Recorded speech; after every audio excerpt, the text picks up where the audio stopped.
Sup, chat? Happy Mushoku Mondays, everybody. Welcome back to another track, the Mushoku Tensei Jobless Reincarnation novel series. We are on Redundant Reincarnation, Vol.3. We're still here, chat. I've had some time to calm down. Last week was an absolute crash out fest, and I absolutely love it. I love this kind of thing. I know there's some people that get a little bit upset about my takes. I had quite a few paragraphs and whatnot, comments given to me. People upset that I'm actually critiquing Rudius, the main character of the story, who's extremely flawed. You're not supposed to critique them, right? I'm getting vibes of Sylphie over again. I'm getting Sylphie vibes again. When I critique Sylphie, I get all these people just getting really upset about pointing out flaws of characters when they're supposed to be flaws of characters that Refugin has wrote for them, which, again, is what makes this series fascinating. I love having characters with flaws. It's so great to be able to dig into them and say, hey, that's a bad thing. We can do that, right? That's the fun stuff. But yes, I had a lot of fun last week. Thank you, everybody that's, kind of gave me DMs and messages and whatnot, supporting me, helping me through this whole thing. We're all coping together, right? We're all coping with this horrible stuff together. As some people put it, the character assassination moment for Rudius. Refugin's literally character assassinating Rudius.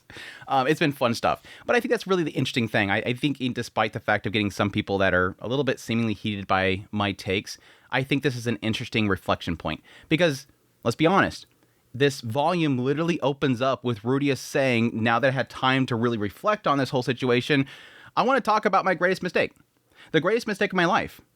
That's a mistake. So it seems like Rudius even himself is acknowledging I'd done effed up. Now, it could be something that comes up here soon. Maybe I'm not to that point yet. But all signs seem to be pointing to that this is his mistake.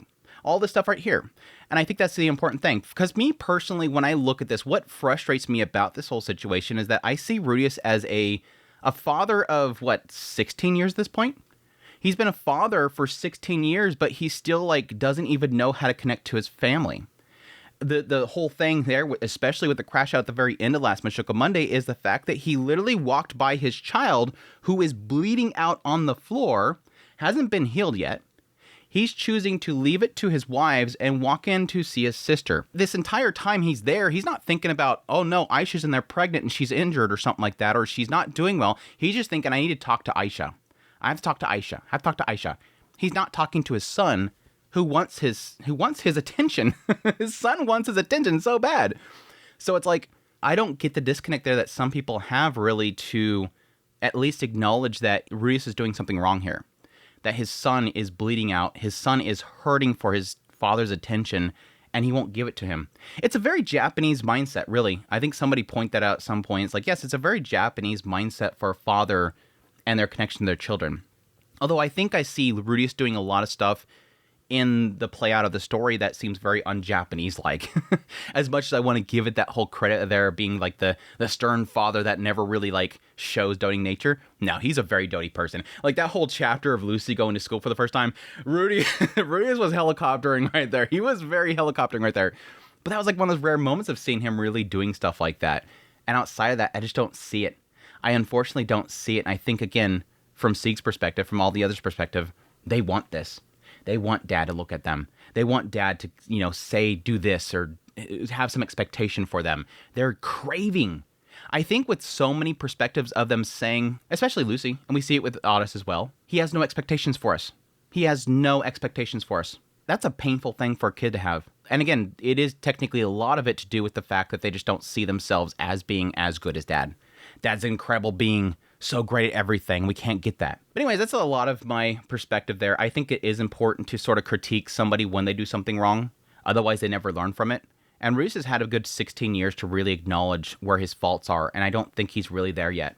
And maybe we'll see it with the coming chapters. I really hope to see something in the coming chapters for that. So, yes, I understand there is a lot of issues that Reese goes through, and a lot of his own life is reflecting on his decision-making, and that's something that I've gone through in depth for freaking 3 years at this point. I know some people are new here and don't understand. I've been doing this for a long time, and I'm not going to sit here and rehash everything and acknowledge everything over and over again every single time it comes up. I acknowledge that Rudius, a lot of his decision-making is based on his own experiences, but there is a point in which your own issues impact other people, especially children. And you can't keep blaming that for the reason why you're breaking a child's future, breaking a child's mind, and not treating them with the attention you should. there is a point in which your own pain and hurt other people. And that's where, again, I think it needs to be criticized. But anyways, that all said, we should get into this Mushoku Monday. This Mushoku Monday, we're getting into Chapter 8. Hopefully we can get to the next 2. I think there's 2 chapters coming up because I do want to finish Chapter 9 before next week, which is going to be like the extremely long Chapter 10. So before we get into that, though, I forgot. Hey, chat. Welcome to the premiere. Thanks so much for dropping by. Hope you guys are doing well. Hope you guys have a great rest of your week after Mushoku Monday ends. But yes, I also greatly appreciate everybody that support channel monetarily through Patreon, tips, links, super thanks, memberships, all that stuff. Thank you, thank you, thank you. It's you guys that keeps the light on, keeping this going, all that stuff. And it's greatly appreciated. Last week, Roy's Moist just throwing a whole bunch of supers. As always, Roy's Moist is pretty much carrying the entire gift goal. But thank you so much there. And also 2 years at this point. Thank you so much for your long-time support, Rose Moist. Gearless. Last live session popped in and said, hey, can't be there for the Mushoku Monday, but here's support with a massive super. Thank you so much, Gearless. I hope things are going well with you. Thank you so much for your long time and amazing support. Thank you, thank you, thank you. And lastly, we have Subro. Thank you so much for the super. You guys are absolutely amazing. But yes, with that said, let's jump into it. Chapter 8, Aisha Grey Rat. Aisha was a natural-born genius. By the time she became aware of her surroundings, she could already understand words. Not just words, she could easily imitate anything her mother taught her. She quickly grasped the reasons behind every action she was told to do. Cleaning, laundry, language, mathematics, history, geography, science. She was an invincible, perfect superhuman. Aisha's perfect. But because of that, there was a distortion. She had developed a major weakness. Simply put, she couldn't understand the feelings of people who couldn't do things. Yes, like I said before, which is the reason why it's so mind-boggling to me that she's so acceptant of Otis and all the flaws that he has. I think he's literally the only person. I think she really does probably do that for all the other children of the Grey Rat family. She probably isn't very critical of them, but still. Aisha always judged people based on their abilities. Whether she liked or disliked them was entirely determined by their skills. She didn't understand the feelings of loving someone without reason. She didn't understand love. Yep. Which I'm wondering if she'll eventually understand that might be partially because of what Lily did to her. This is actually interesting because it does seem like this is sort of separating the two aspects of, again, what Lily did to her with the grooming and her own skills. She was able to absorb everything that Lily trained her with because she was a genius, but that doesn't really have anything to do with what Lily was doing to her by grooming her to serve and be Rudius's. I think the grooming aspect is sort of part of this and why she's so broken when it comes to love. Yes, a huge part of it's going to be because she's so perfect, and she was always looking at perfect Rudius, but this could also be a thing as well. And yet, she had now fallen for someone without any logic. Of course, problems were bound to happen. Excerpt from the Diary of Rudius, Volume 29. Aisha was lying in bed. It was small, but not shabby. The sheets and blankets had elegant patterns that suited Aisha's taste. The place is going to be all frilly. By the window, there were dolls and small potted plants. Sunlight streamed in through them, casting a soft glow on Aisha. Her hair let down. Seeing her like this, I immediately understood why Aisha and Otis had been found. Everyone had said that if Aisha was serious, no one would even find her. And in fact, for a whole year, there had not been a single trace of them. Interesting. He's saying a year. I thought earlier it said 6 months. Question mark. That might have been the point that she became pregnant, and then later, yeah, that might have been. So why now, so suddenly? The answer was obvious at a glance. Aisha's stomach had grown. She was pregnant. And because of that, she could no longer move as swiftly as before. That was how gaps had formed in her cover. And why, in the end, she had been found. Interesting. Right there, it's implying the idea that there was gaps being opened because she wasn't able to get out. Maybe, again, that could have been why she was growing sick as well. That could have been an additive aspect to her slow decline, is the fact that she's stressing because she can't get out there and stop information from getting out or something. She couldn't hire somebody to kill that poor guy that was helping out Roxy. That's not like you, Aisha. The words slipped from my mouth. This was a rare mistake for Aisha. Pregnancy would make movement difficult. She should have known that. She had spent years watching Sylphie and the others go through it. Even if she had never experienced it herself, Aisha should have predicted the outcome. I thought the same. I really believed we could live together. Just the two of us. That even if it was you I was up against, you wouldn't find us. But I couldn't help it. Aisha lowered her gaze, running a hand over her belly. Because I love Otis. Even knowing I'd get pregnant, I still wanted to do it. And I was happy about it.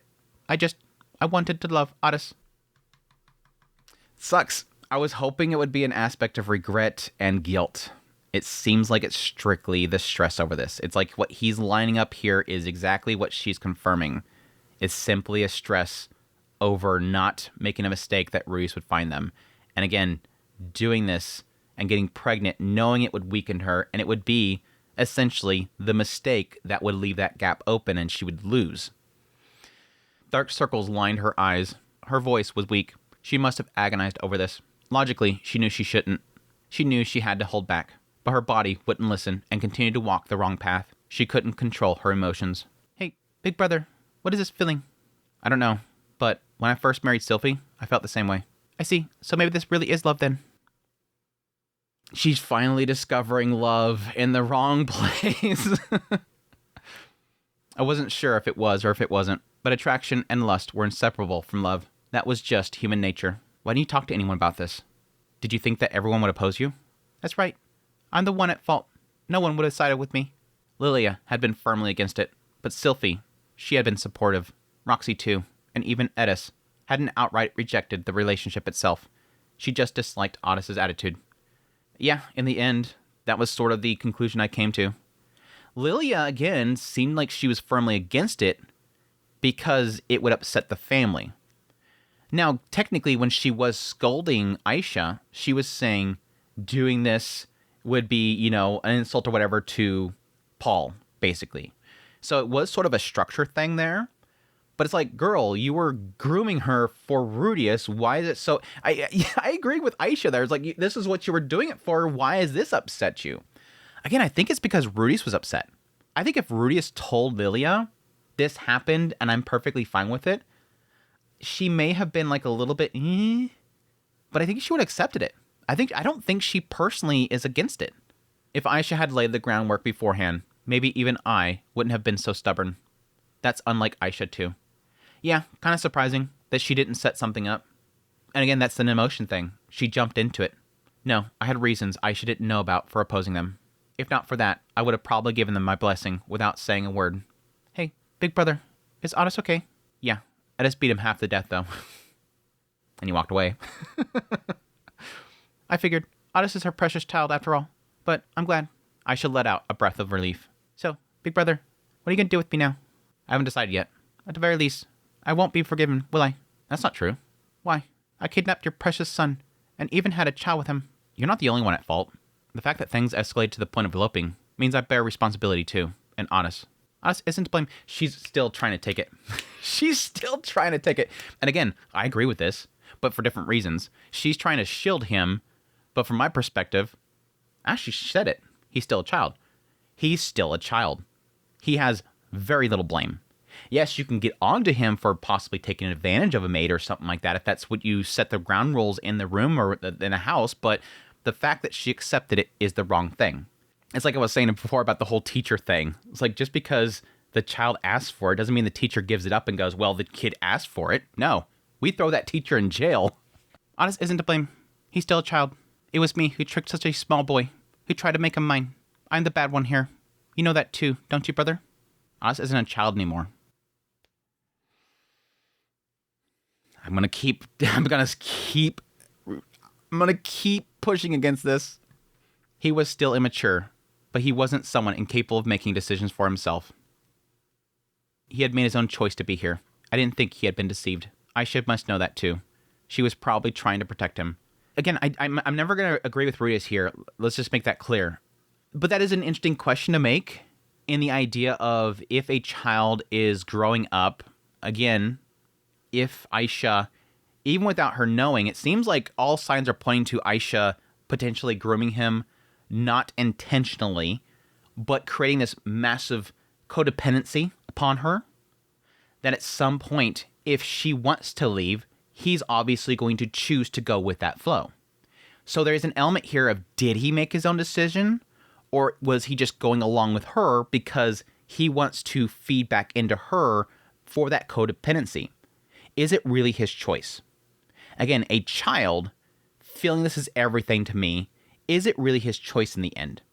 That's the whole problem with codependency, and again, this potential grooming, even if it is not intentional. In the end, I don't think so. I don't think it's technically his choice.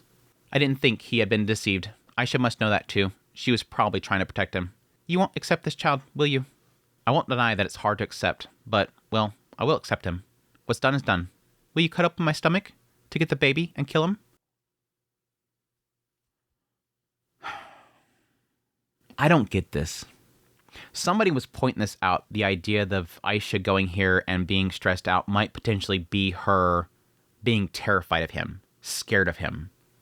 And again, this goes sort of to a lot of perspective chapters from the kids as well, the idea of Rias being the villain character. I don't get this just because we haven't really seen him around the children too much to see a evil side, a murderous side, a destructive side. They know what he has done to protect his family, but that's always been to protect his family. Why would they ever see him as a murderous person? When has he ever shown that he is going to kill somebody that doesn't deserve it or kill some innocents? I don't get that. Aisha, how would she, after living with him for, 25 years at this point? 25 years with Rudius at this point? Has he ever shown any sign that he's like this murderous person? I don't get it. I honestly don't get it. Now, I can see her fear right here because she wronged him and she might feel that fear there, becoming his enemy, being seen as his enemy, being seen as a disciple of the man God at this point. I don't get it. I honestly don't get it. I would never feel like if I lived 25 years with somebody, that if I suddenly did them wrong and walked away, that if they found me, they would murder me. I don't see it. I don't see it. I really don't. It feels like it's playing up a little bit too much. Now, he did firmly say that he would deny this, but he's leading into this seemingly like he's accepting it. He's not saying you're a bad person, I'm going to take you. The conversation's been very, very accepting. He even said, I will accept him. Will you cut up my stomach to get the baby and kill him? What the hell? There's no way I could do something like that. It's possible, you know. In Milis, noble women who bear unwanted children are put to sleep with a drug. They cut open their bellies. They just kill the child, and then they use healing magic to fix the body. But if the healer isn't skilled, she might never have children again. Did you get that from Claire? Did you get that from Claire? Are you listening to Claire? No, joking. That's terrifying. I mean, yeah, I know about abortion, but still. So, I'll be separated from Otis then? Or maybe you'll just kill me? I don't know where she's getting this. I'm not going to kill you. What's wrong with you? Why are you saying such horrible things? Stop it. Do I look like a kind of person who would do that kind of thing? I know that earlier I just talked about Otis, but you're important too. Because Aisha suddenly screamed, as if letting everything burst out. I betrayed you. I went against you. You risked everything, even to find Orsted, to protect what mattered to you the most. And I took it. I tried to make it mine. I know how much you care about everyone. I know you would never forgive anyone who tried to harm them. A year ago, when you got angry, I realized. I took something precious from you with my own hands. I ruined what you built. And I realized I turned myself into the enemy. Again, that was sort of what I was thinking it was going in the direction of. I guess I see this logic build into. Back then, I thought as long as I could keep running, I would be fine. I didn't care about anything. But my belly kept growing, and it got harder and harder to move. The mercenary corpse, the information manipulation, nothing worked the way I wanted anymore. I got scared. I couldn't sleep. Even though I knew you would find me one day, I couldn't do anything. And today, when I finally saw you, I still couldn't do anything. My legs just froze up in place. Her voice was filled with pain.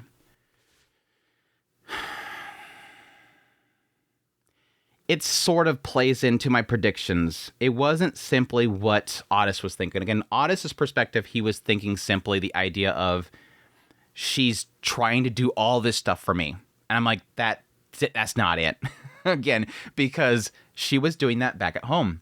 She was taking care of the mercenary band. She was taking care of the house, the family, and him at the same time. So why would now suddenly she's starting to break down and get tired? Is the other added element here. But sadly, it doesn't seem like it's regret for what she did. It seemed like it's specifically fear of him. Fear of Rudius. Because she sees how much he would fight against beings like Orsted and destroy any enemy that would harm his family, and I did that, so I have to run. I harmed the family, and I know how mad he gets about that, so I got to run. It's fine. It makes sense to me. I logically get why she thinks that. Based on what she's saying there, it logically makes sense to me in her mindset and going that direction, but it doesn't fix her character. And that's the sad reality. That's the thing that I was hoping to have. I was hoping to have a fix for her character. Not that her character writing's bad, don't get me wrong here. Just that she comes down on a little bit on a person. She comes down as a person, not as a rote character, as a person. The fact that she has no regret over the fact that she went after this kid. Her voice was filled with pain. The Aisha I knew never spoke so pessimistically. Has something changed in her over the past year? Or was it just maternity blues? Let's try to calm things down a little. Aisha, this is just a little sibling quarrel. He did say he's trying to calm things down, but it's not a sibling quarrel. I know he's trying to calm down the situation by claiming it that. Yeah, I think things got a little bit out of hand, but I don't see you as an enemy. But that day, a year ago, you had a terrifying look on your face. It was the same face you had when you went to fight Lord Orsted, or when you put that upstart noble in his place for calling Roxy a filthy demon. I instinctively touched my face. Seriously? Wait, the face I made when someone insulted Roxy? That's the face I showed to Aisha? But yeah, thinking back on it, in that moment, my emotions had completely overridden any reason. So maybe that's true. No wonder she was so scared. The fact that someone in my own family thought he's going to kill me is kind of a shock, but I guess it can't be helped. I get this whole mindset here, because I think that is sort of a side effect of how world-renowned Rudius is, for the achievements that he has done, for the power that he does technically wield. This is a side effect to it. No matter how lovey-dovey and everything he is, you can't escape the feeling that when they're angry, will they kill you? Can they kill you? But it usually comes with seeing that he's actually done that before, that he's harmed somebody that is family. But I think that could be some direction they're taking this in a minute. Could Aisha potentially see that she has never been family? Even despite the fact that he keeps telling her she's family and keeps bringing her in and protecting her and comforting her, that she still doesn't see that she's family? That she still doesn't see that she's part of that? That's a sad thing. How about now? You look the same as when Norn locked herself in a room.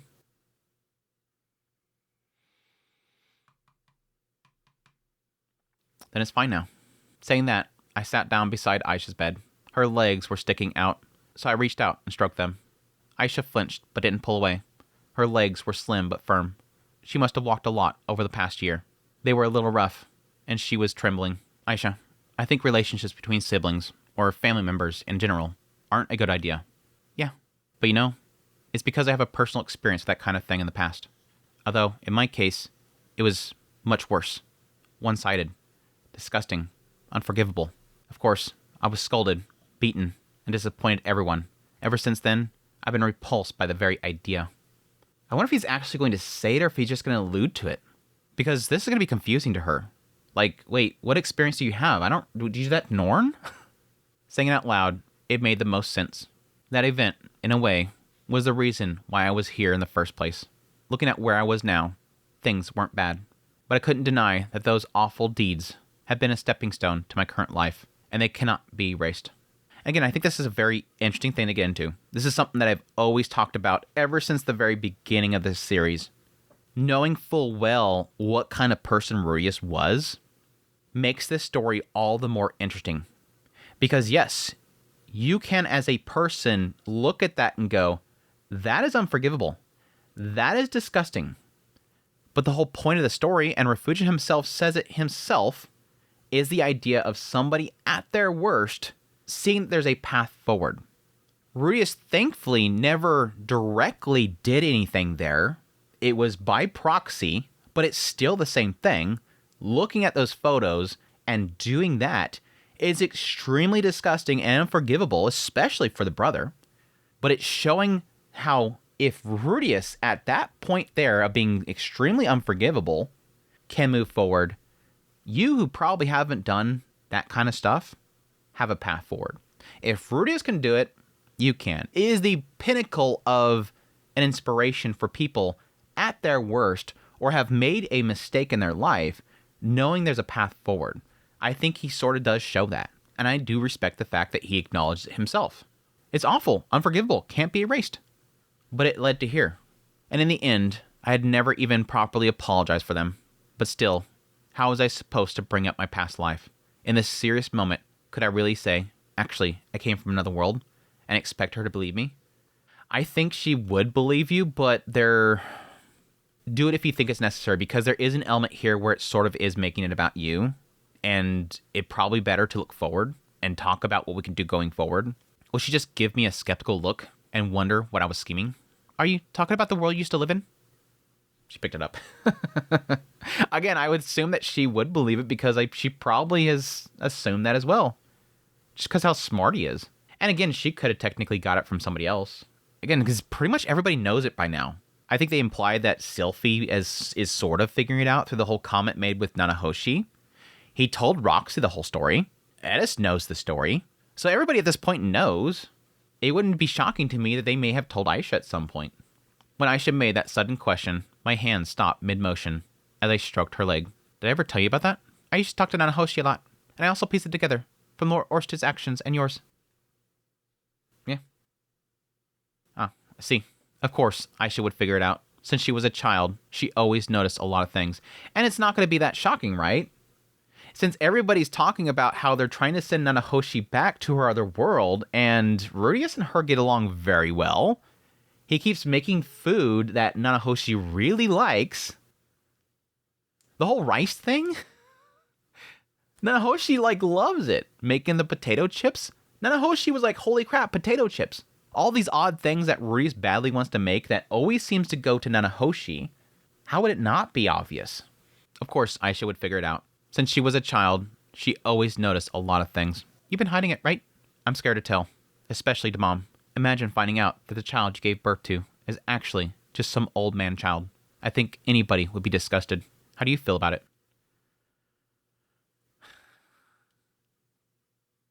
I don't think Zenith would think that. I mean, there's probably a fear there when the child's very young. Like if suddenly this child just looks up and says, Mama, holy crap, I'm actually 40 years old. That would creep the hell out of her. But no, not now. Zenith doesn't care. I mean, the question mark is, Rudius, if Lada suddenly turned to you and said, I'm actually a 40-year-old woman, would you not love her anymore? Doubt? Not really. It doesn't bother me. Lord Orsted has memories from his past lives, too. It's rare, but I've heard. There were a lot of people like that before. What? Huh? Aisha? Lord Drop? Aisha Lord Drop? What? It doesn't bother me. Lord Orsted has memories from his past lives, too. Which, yeah, I guess that's sort of a similar thing there. It's technically a similar thing there. It's rare, but I've heard there's a lot of people like that before. Like, there used to be a lot of people that would have memories from their past lives. This is a thing that used to be in this world. I'm guessing that's implying the idea of utilizing the art that Lord Orsted himself is using, or at least his father used for him. There's other races that may have possibly done this. Huh? Besides, it's not like you suddenly changed at some point. So, to me, you've always been my big brother. I think that's a big thing there. I mean, it's like the whole situation with, like, A Sense of a Bookworm. That story opens up with the idea of her, like, changing. The past self presumably had died, and she replaced it. That I can see being extremely different. That, yes, if Zenith were raising a child, and then at 10 years old, suddenly he has the mind of a 40-year-old, that would be a lot different, because that would be you losing that child. That child is lost. So to me, you've always been my big brother. So what if your mental age is a little older? That doesn't change anything. I see. Thanks. Yeah, I don't see her seeing that difference there. I see. That was one way to look at it. Now that I think about it, Orsted and others in this world had reincarnated over and over again. I guess what it's talking about there, what she's talking about, is probably the demons. The idea that if they're obliterated or whatever, they reform themselves. But I never really seen that as being reborn. I always seen it as sort of them being scattered and destroyed and then it coming back together at some point. Like Hishirika. I can see her dying and then she comes back. One more person like me wasn't a big deal. I think everyone probably suspected or has a vague idea. Or at least a little. Sylphie, Roxy. I'm not sure about Edis, though. Edis had heard about my past life before. I guess it would depend on her memory, but there was no way she forgot. But she promised me back then to keep it a secret. She was probably still keeping that promise. And again, He technically already told Roxy. Now, he didn't specifically tell Roxy that. He just basically said, I made this massive mistake, somebody died and all this kind of stuff, and I can't go back there. But I think she figured it out. It seemed pretty obvious the way he was describing it that she'd probably figure it out. Really? Why don't you tell them? I think they would just say, so what? I am Rudius now. Wouldn't you feel weird if the child in your belly turned out to be some old guy with memories of his past life from another world? If he was like you and actually cared about us, I wouldn't mind. That's all that matters.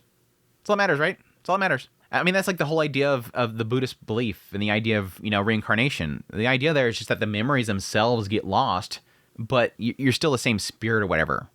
So it's like, in that belief, it's all the same. Now, they never really imply that's a belief they actually have in this world, but it's a similar concept. Oh, I see. So that's how she saw it. I personally would hate it, but maybe that's just because I despise the person I used to be. It was not hard to imagine another version of myself appearing. And just like I once did, they start treating this world like a game. That idea disgusts me. It's almost like it's playing out like, yeah, if I was in like this isekai world and then suddenly another isekai came in there and started destroying things, I would hate that. It was almost going to be Nanahoshi. That almost could have been Nanahoshi Rudius. He actually got upset about it, huh? Because I think, if I remember correctly, he was like, yeah, I do realize this. I just didn't want to think about it. Because he hated the idea of, I think at the time he was saying somebody else, utilizing their knowledge and stuff to get ahead like he failed to do. It was something like that. But I do get his point here, and the idea of a lot of the reason why he doesn't want to reveal it is because all he can think about is the fact that he knows what disgusting person he was. For anybody else, if he tells them, I'm actually reincarnated, I used to be from another world, they're not going to know what kind of person he was. It's like, oh yeah, really? That's crazy. Yeah, they might go, you're crazy, but they don't know that means a disgusting person. Aisha slowly sat up, shifting her body. She moved to sit beside me. Could you tell me more about it? Sure. I stood up, grabbed a chair nearby, and placed it in front of her. Sitting across from her, I couldn't help but notice how big her stomach had gotten. She was probably close to giving birth. Okay, I like this. What I was saying earlier in the idea of whether or not to bring this up, was it important? What I was saying there was that it was going to sort of distract from the situation and make it about him. This is actually turning out to be very good because what it's showing is that Rudius is willing to open up to Aisha. What is the best way to gain... Because Aisha's afraid right now. She's already expressed that she's afraid of Rudius. Terrified that he'll basically destroy her, just like he was trying to do with Orsted and everybody else that's the enemy of the family. She's afraid of him. You're going to cut me open and kill the child, right? You're going to kill me, get rid of me. What Rudius is doing here is opening up a very big secret to her. A secret that, to her, he hasn't even told the mothers. But he's willing to tell me. Tell me more about it. He sits down and starts telling her. He's opening up to her, distracting from the situation they're currently in, and showing that trust. He's showing a trust to Aisha as a sister. It is a good move. I couldn't help but notice how big her stomach had gotten. She was probably close to giving birth. In my past life, I was trash. I was just a normal kid at first, but in middle school, I began telling her about my past life, what kind of person I had been, what led me to this world, what regrets weighed on my heart, what I found unforgivable. I didn't have much to say. Despite living for 34 years, my past life wasn't all that eventful. My memories were fading, and I was forgetting the details, so I talked more about this life instead. I was wondering when it would actually get to this, because I've actually talked about this before, and how, extremely photographic memory Rudius has sometimes. Because, me personally, after, just a mere 20 years, it's I barely remember anything from my childhood. But, Rudius, brings this stuff up, it's photographic memory. And people have that. There's some people that have, photographic memory, and yes, there's aspects of, trauma that will make things, sear into your brain. Even to this day, after, I think, 5 years at this point, the last moments of my father's life is still seared in my head. Very traumatic points are still seared in my head. But it seems to be implying here that it's starting to finally fade for him. It's finally starting to go away. And the important thing is, details of this life are now coming forward. His painful last life is fading from his mind, and he's now starting to bring in more of this new life. This new life is what's coming up in his brain. It's good. How much Paul had helped me. How I felt about Norn. What Zenith and Lilia meant to me. And how I had always seen Aisha as my little sister, as my family. That's the important part that needs to be said. Aisha listened silently. She nodded from time to time, taking it all in slowly. And that's why I've worked hard to build the kind of life that my past self never could. Now, I have a life I want to protect. One that makes me happier than I ever could have imagined. I end it with that. You really are amazing, Big Brother. You think so? If you kill me right now and I got reincarnated, I don't think I'd be able to achieve even half of that. I think you could. I'm not going to kill you. I don't think I could ever build a family. Really? Yeah. I love Otis, but even if we stay here forever, I don't think we would ever truly become a family. What did she mean by that? Otis loved Aisha. He had fought to protect her. But was it different for Aisha? When Otis was born, I was so excited. Back then, it wasn't about love or anything like that. I was just eager to see how he would grow. Where are we going with this, Refugin? Where are we going with this? Oh my gosh. Then Aisha began to recount her story. Apparently, Otis had been special to her from the moment he was born. Finally gonna get into this whole special thing. Aisha had helped with Lucy and Lotta's birth too. Witnessing life being born moved her. She had thought, wow, that's amazing, or something like that. But she had definitely felt moved. However, when Otis was born, it was different. When Aisha held Otis in her arms, she felt something she hadn't felt with Lucy or Lotta. Hearing the newborn Otis's cry loudly, a feeling unlike anything before sprouted deep in her chest. It was an emotion she couldn't put into words. Something bittersweet, something frustrating. Even after birth was safely over, after Otis sighed in relief and fell asleep, after Otis also fell asleep, after night had fallen, and Aisha slipped into her own bed, the feeling remained. Her mind was oddly alert, making it a sleepless night. Lying on her back in her bed, Aisha raised both hands, recalling the sensation of holding Otis. The feeling left in her hands was very similar to Lucy and Lotta. But it wasn't exactly the same. Perhaps because he was a boy? She didn't know. But at that moment, Aisha realized that she felt incredibly comfortable. She wanted tomorrow to come quickly so she could take care of Otis, who would cry and scream. To Aisha, Otis was something special. She didn't know in what way or how, but from that day on, Aisha changed a little. Until then, her daily life had been composed of her work as a maid, the things she enjoyed, tasks requested by her brother, and her advisory roles to the mercenary corps. But she started slacking off on all of them significantly. What did she do instead? Well, you know what she's going to do instead. Duh. She took care of Otis. In a way, it could be considered as part of her maid duties. But for Aisha, it was something different.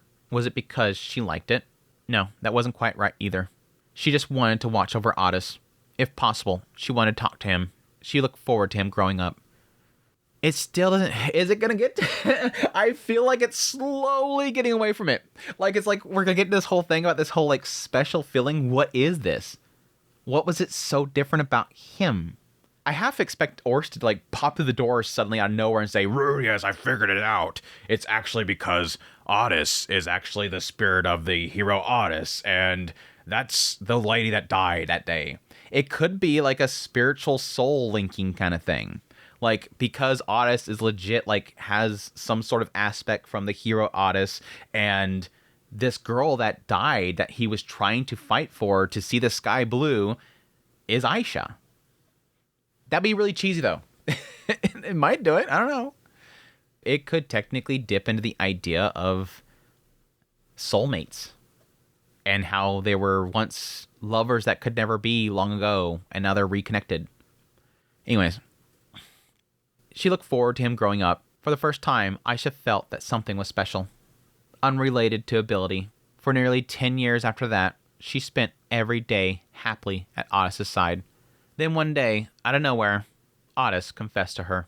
At the time, she brushed it off calmly, but to Aisha, it wasn't something she could just brush off. Her heart kept racing, pounding, like she was going to lose control. And in reality, Aisha did lose control. The days where she couldn't restrain herself began. Even knowing she shouldn't, she went ahead and did it. She couldn't control herself at all. Her thoughts were easily pushed aside, and desires won. She told herself, oh well, it can't be helped. and indulged herself in the moment. There was no plan, only short-sighted decisions, and then I found them. At first, she intended to brush it off as practice. Practice. This feeling was just practice. Neither she nor Otis was serious. It was just a fleeting whim, a momentary lapse of judgment. Framing it that way would be the least painful for everyone. But Sylphie saw through her. Her true feelings were exposed, and in a disgraceful moment, she ended up shouting out her love. Even then, Aisha still held on to a naive hope. She thought I would be angry, but ultimately, I would forgive her. Maybe, just maybe, I would accept her relationship with Otis. That's what she thought. In fact, Sylphie even seemed to set up a stage for that possibility.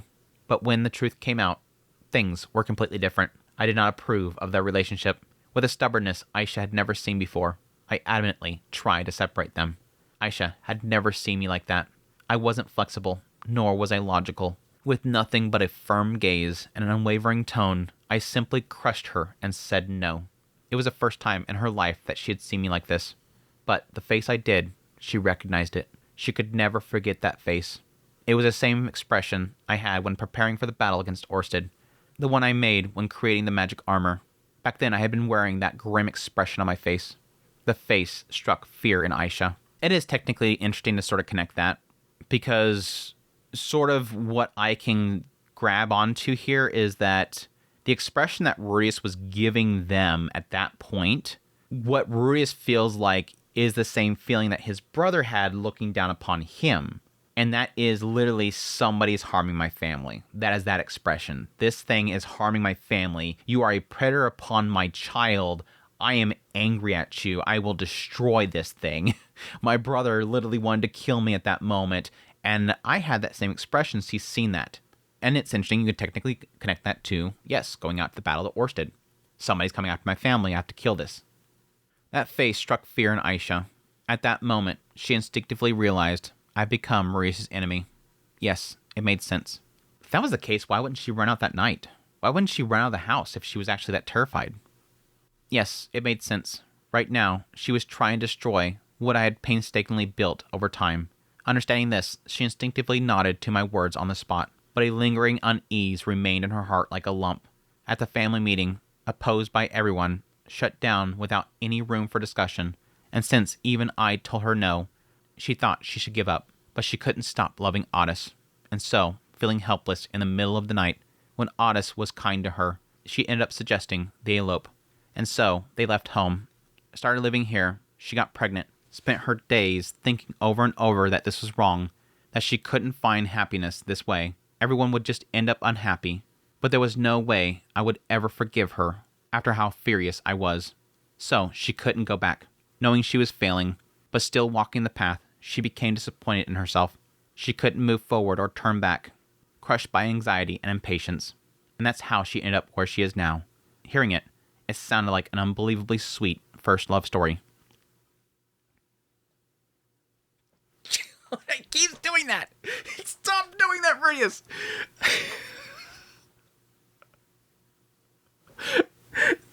He keeps it's like he's doing it on purpose now. It's like Rudius is doing it on purpose now. He keeps saying that. It's just like a love story. It's sweet. You know how those love stories where a person raises a child from infancy till they're 10 years old and they start sleeping with them? You know those typical love stories when a 25-year-old runs off with a 12-year-old? You know those typical love stories?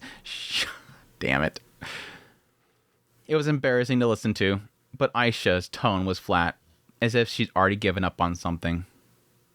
And that's it? That's it? Is that it? That better not be it. No explanation about the feelings there. This was just literally, we knew all this already. None of this is new. I was really hoping there'd be something new in here. All this stuff is kind of assumed. Except for at the very end, the idea that she felt it. This is the only added thing here, is the idea that she was afraid and she ran away with him. But there was also an anxiety about the fact that she can't go back. Not only was she afraid, and that's what made her run away, and she wanted this thing, but she's also terrified of undoing it. Because if I go back, I'm dead. If I go back, I'm dead. It's kind of a bummer. This is kind of a bummer. I was really hoping for something, and we still have more. Can I ask you two things? Yes. The man god ever contact you? Doubt. As I listened to her story, that possibility suddenly crossed my mind. They say fate weakens during pregnancy, making it easier for the man god to interfere. What if he had given Aisha advice to elope? But she wasn't pregnant back there. If that were the case, I'd feel a little better about all this. I could just say it was all his fault. It's so funny, he's looking for an easy way out. That'll make things so much easier if I could just have an excuse. People love excuses, love to have something to blame it on. That way they don't have to take their own responsibility, right? I could just say it was his fault. Let's go home. That would be the simplest solution. No, he didn't. This is my decision. I see. But did the man god tell you to say that? Well, that makes sense. I had repeatedly warned her not to follow the man god's advice. Though, given her mindset at the time they eloped, she probably wouldn't have been able to resist, even if he had spoken to her. What's the second thing? Why didn't you use oh my god, dude. Rudius.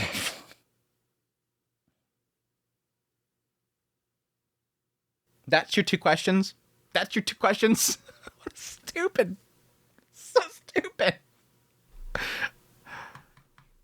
Wow, that was a very deep and very painful story, and how she's afraid of me. That's... I kind of hurt because my sister, who I adore, literally is afraid of me killing her and her unborn child. But I have two very important questions. Did the man god tell you to do this? No, not the man god. Okay, good. My second question, why didn't you use contraceptions? Rudiest dude. The thing you made, the purchasing routes are limited. So if I bought it, it would have left a trail for you to track me down. Ah, yeah, that's true. He had boxes of it stored in the basement at home, but using it regularly made it easy to forget how hard it was to obtain everywhere else. Yeah, whatever. Can I ask one more thing? You said two, but go ahead. Did you really want to be happy? At that, Aisha lowered her gaze. Her lips tightened, and her expression hardened. Then she spoke. Yes. That she wasn't happy before? I see. She wanted to be happy. You'd think Aisha would have realized this wouldn't lead to happiness. But maybe she didn't know what would make her happy in the first place. If she doesn't understand love, and she has this very borked idea of what love is, does it shock you? Does it shock you? I've always felt that Aisha has sort of a skewed way of seeing a lot of things. I always wonder if she's really happy. I think it was a massive eye-opener the moment that he went traveling with Aisha. And we had that whole bit where they literally expressed the idea that she doesn't really find him, like, romantically interesting. Again, it was sort of that, like, question mark, is she the same as Rudius, where, like, no, it's not really going to happen that way, but I don't mind being with you. The question mark if she'd ever find love. Is she looking for love? Does she understand love? Norin getting married and going, what is love? What is happiness to this girl? I always wonder what is happiness to this girl. She's always been doing things that Rudius wants her to do. What is ever what she wants to do besides, you know, the frilly stuff? Growing stuff. Again, it always seems to kind of lead to Rudius in a lot of cases. But maybe she didn't know what would make her happy in the first place. Maybe that was why she ran away. If I hadn't found you, do you think you would have been happy? Aisha weakly shook her head. Otis keeps doing things for me, for my sake, but at this rate, he'll end up like my puppet. And I wouldn't have changed at all. This wouldn't have been... I sort of see that from a perspective of the fact that, again, that there's not a foundation of healthiness that has been building this relationship. There's nothing healthy about the foundation of this relationship. There's not like separate lived experiences coming together and meeting each other. It's just, again, that dependency there. Mostly Otis is dependency on Aisha, and then this moment where she kind of wants to, you know, have that reciprocation of that codependency happening, and it's just not there, and they run off together. There's no healthiness in here. See, yeah, if that wasn't the case, she wouldn't have resigned herself like this. Even while pregnant, she would have tried to keep hiding and running away with Otis. She wouldn't have made a mistake of letting me find her so easily. Ahem. I cleared my throat and looked at Aisha. Let's go to the main issue. Aisha lifted her gaze from the floor and looked at me. She still had dark circles under her eyes, but her stare was firm, not like before, when she looked like she was ready to die. Now her eyes were filled with resolve. I have two requests. Please forgive Otis, and please, at least spare the life of this child, of Otis's child. As she said that, she gently stroked her belly. It was large, close to full term. She intended to give birth. As for me, just get rid of me. Big brother, I was happy when you called me family, but I know what I did was unforgivable. Get rid of you, huh? I leaned back. Odd reaction. I leaned back in my chair, letting my weight rest against the backrest, and looked up at the ceiling. I took a moment to organize my thoughts. Why are you even giving this pause? I mean, he's already told her no. He's already told her I don't want to kill you. But still, it didn't take long. Maybe it was because I had a whole year to think about this.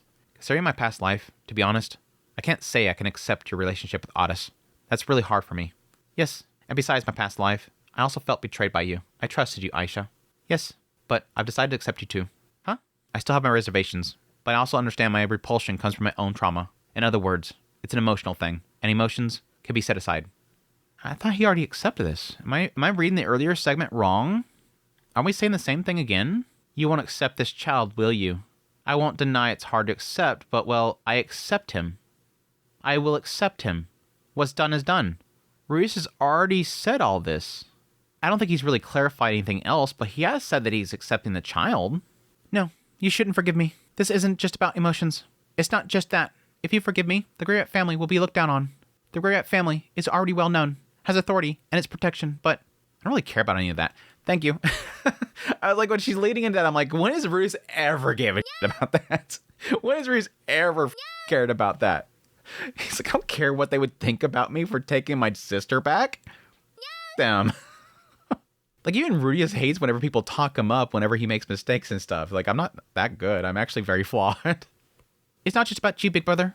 Lucy, Lada, Sieg, Lily, Chris, they all suffer for this. They're all suffering right now, Aisha. They want you back, girl. They might even be put in danger. That's why you should get rid of me. Anyone you ask will say the same thing. I get it, but I don't like the word get rid of. No, maybe I should think of some kind of punishment. But I don't think it should be too harsh. I leaned forward and looked at Aisha directly in the eyes. She stared back at me, wide-eyed. Aisha, you made a mistake. Elope? Yes, that was the worst possible solution. But you said it yourself. You couldn't stop yourself. Maybe this is your first time feeling that way. But for an ordinary guy like me, that happens all the time. No matter how much you know something is wrong, your body doesn't always listen. Even if you know the right way to do things, sometimes you just end up choosing the wrong way. Yeah, I guess it's just him basically saying I've done this too. I've made this mistake too. It's the idea that the best person to understand somebody makes a mistake is a person that makes mistakes. Even though, again, it's a very horrible mistake. I leaned in closer, looking her in the eye. If he had kidnapped someone else's child, if Otis had been left broken, as a disabled person beyond repair. He literally walked away from him missing an arm. Rudius, a bad choice of words, Rudius. You literally left your child disabled out front. Then I don't know what I would have done to you. But Otis is alive. He's grown, though in a twisted way. At least he's still acknowledging that. And more than anything, Otis is my kid. And you're my kid too. You're both my children. Honestly, I found it unpleasant on a personal level. But since both of you are part of my family, it's a family matter. This feels weird. It's like Rudius sitting here like just making the stupidest decisions and thinking about the stupidest things. Then out of nowhere, he's like, serious face, and says like some divine words. It's like out of nowhere, suddenly he just has all of his shit together. And suddenly he says like proper things. Okay. Rudius out of nowhere suddenly matures in his mind. I let my words sink in. Maybe I said to set emotions aside, but this too was emotional. I was making a decision based on my own emotions, and the conclusion was, this is just a family member who f***ed up. Yeah. And again, I think that's sort of the disconnect that Aisha has. Aisha keeps saying, get rid of me. It's the family. You have to worry about the family. I made a mistake. I betrayed you. Just like you do everybody else that betrays your family or attacks your family, you kill them. I'm not part of your family. I'm separate. Just don't worry about me. It's better if you all move on your own. Get rid of me. Just please take the child. It's Otis's child. Sacrifice me to fix everything. Again, she's still shielding Otis. Even at this point, she's still shielding Otis and the family. She wants to sacrifice herself because it's her own mistake. She's acknowledging that it's her own mistake. She did this. She effed up. But Breeze has to tell her, look, no, it's not about that. You're part of this family, and I want to protect you too. In the end, I still want to protect you too. I don't care what other people think. And honestly, Rudius could easily go to everybody he's talked to so far and say, this is all a big drill done by Orsted. Orsted wanted to sort of test how people respond to somebody being manipulated by the man god. And they picked literally the leader of the mercenary band to see how the mercenary band would work, which honestly, is proof it's a failure. And that literally is the best way to do. Now that the more I think about this, is actually perfect. He could literally have Aisha go in there and go, this was all a drill done by Orsted to see if the mercenary band would turn against their own people. What were we just now doing? Keeping information from the right hand of the dragon god. Y'all done f***ed up. If the man god got to me, this entire system is flawed. We have to change things. It would be the best cover-up about this whole situation. Now, granted, eventually people would figure it out because, they're having the child, but it's not really that part that's going to be looking bad. The part that's looking bad is the fact that she ran away from Rudius and took his child. Anyways, when I said that, Aisha bit her lip and stayed silent. Tears welled up in her eyes, but she wiped them away before they could fall. What did I do wrong? Let's see. She probably knew herself. She was probably asking to reconfirm it, to hear it out loud. Let's think logically. Today, I should stay calm and talk this through carefully. Yeah, that's the interesting thing, because, again, to that original conversation in that meeting, he couldn't tell her what was wrong that she did. But that was that moment. Her running away with Otis is technically like the only thing you could probably consider being wrong. Using the mercenary band against him, wrong. If it were Norn, I'd probably stay silent beside her. But for Aisha, I should talk. First, about Otis. He still wasn't mature enough to be with you. He didn't have the judgment to think for himself and make decisions. Thank you. Thank you. Thank you. Finally saying it out loud to her. This is literally what you should have said in that first meeting. Why couldn't he have said that in the first meeting? I think he sort of did in a way, but of course, he did grow up a bit over this past year. You said Otis hadn't changed, but that's not true. Even in just a year, he's grown into someone more capable. Sure, he's still immature, but that's true for everyone. There's no such thing as someone without immature parts. Yeah. And I'm sure you've realized your own immaturity through all this, right? People make mistakes like this, and that's how they learn. Yeah, just some of them shouldn't have as much repercussions or as much damage to them as something like this. Some mistakes, most acceptable mistakes, it's simply a slap on the wrist or a crap, that was not good.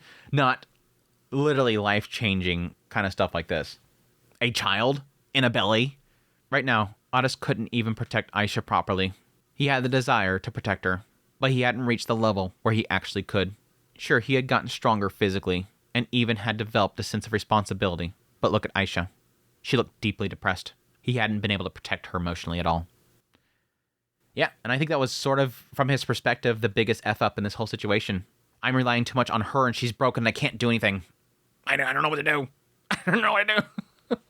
I'm doing everything she told me to do, but nothing's fixing her. Why is she this way? You're not the other half. You're not being the other half. Then again, could I really say that I always protected my wife's emotional well-being? Nope. Setting that aside, I still think Otis was lacking in many ways. It wasn't that anything specific was wrong. It was the timing. It was too early.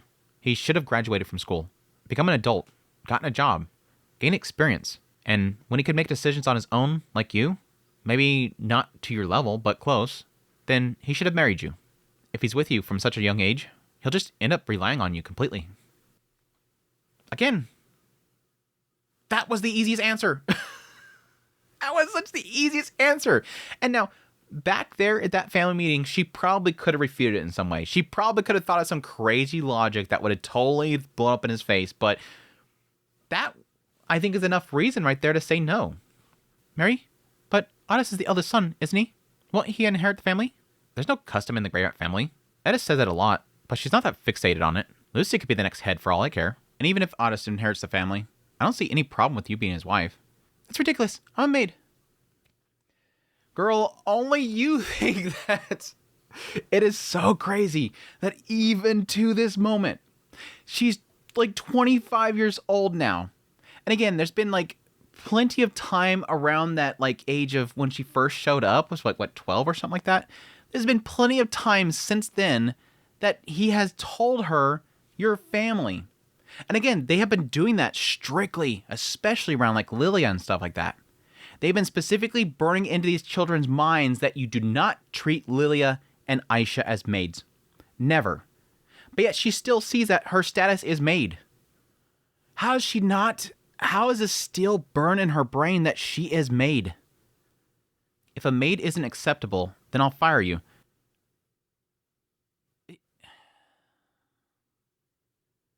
Even Rudius is saying that.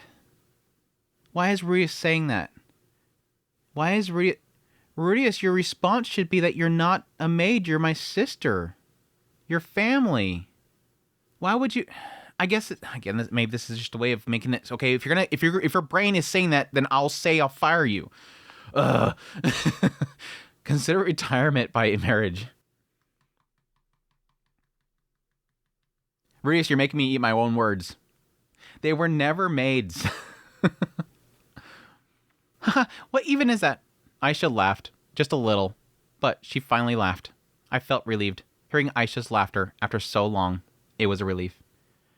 Yeah, because again, this has been like a year. Now then, let's talk about you, Aisha. Okay, first off, you didn't consult anyone. Before you took things that far, before you eloped, you should have talked to someone, laid the groundwork. If you had, when I opposed it, you could have had people on your side. Even I would have found time to prepare things. Yeah, why didn't I? Maybe I thought you wouldn't oppose me. Yeah, true. And we're talking about before she did this with Otis. But then when it happened, he didn't like it. And that shocked her. She couldn't understand. Even if she had a vague sense that I was reincarnated, she didn't know the details. It's not strange that Aisha thought that way without knowing. If I wasn't against it back then, only Lilia would have opposed her. You should have at least talked to Lilia about it. Yeah, you're right. But I thought, if you didn't oppose it, Mother would definitely approve. Again, that was my mindset. I don't think that Lilia really cared about it outside of Rudius being upset. Maybe that's true, but Lilia was her real mother. She should have told her how she felt about Otis and asked her for support. If Lilia had sided with her in the family meeting, even I might not have stood so firmly against her. Even though I may not look it, I'm weak when it comes to Lilia. I know the first time he's ever really said something like that. She's been taking care of my mother all this time, after all. Yeah, Lilia's great. Despite being a terrible mother, Lilia is great too. Like, again, everybody in this stupid story is terrible parents. Everybody in this story, and this goes back to what I said at the very beginning of this Mushoku Monday, every single one of these characters have massive flaws, except for Roxy. I'm joking, by the way. Every one of these characters have massive flaws, especially when it comes to parenting. Lilia groomed her daughter. Paul cheated on his wife while his wife was pregnant, was beaten on his son when he was reunited with him. Sylphie never really had like a desire to be a mother until finally she resolved all of her things that was around like Ariel and stuff like that. And again, in the future diary, was willing to walk away from her child. Roxy nearly left her daughter with her parents, left her at another village across the world. Edis puts her children through hell and beats the crap out of her son when he disobeys, chopping off his arm. These people have massive flaws when it comes to parenting. Rudius isn't the only one. Except for Zenith. Zenith didn't really do anything, did she? Zenith wasn't a bad mom. Because she didn't have enough time to do something super flawed. Zenith didn't have enough time to do something flawed. Zenith is the only perfect parent so far. Claire! It's nasty as hell. We're going to keep going on the list, right? Every single one of these parents are dirtbags. Paul's father. It's horrible. Philip was trying to wed off his daughter to Rudius in order to win the family name. Edis's mom set her up for a night with Rudius. Anyways. And eloping was a terrible idea. You caused a lot of trouble for a lot of people. Was everyone angry? They were worried. What should I do? Well, first, reflect on it. Think about what you did wrong, what you should have done, and what you should do going forward. Then apologize. Especially to Lilia. You really need to apologize to her properly. Again, what she said to Lilia was super nasty, but it was technically true. It was just really mean. Okay.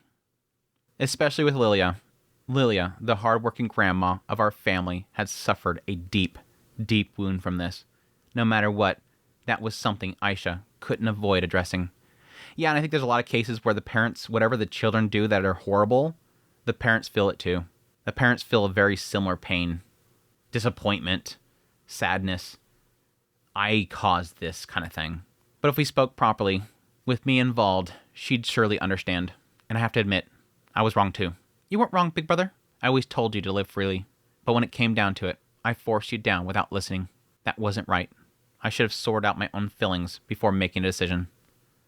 Again, I don't think you're wrong, Rudius. Again, I don't think he was wrong for saying no. It's just, it was the reasoning for it was his problem. The way things played out, you didn't have a choice. I was a coward who took the underhand route. Well, that was something that I just had to be more mindful about moving forward. A lesson learned. All right, I think that covers everything. Is there anything else?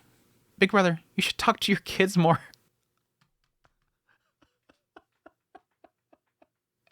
Oh, Aisha. Aisha coming in with a side jab. They have this understanding between the two of them, and then suddenly out of nowhere, she's like, oh, by the way, talk to your damn kids.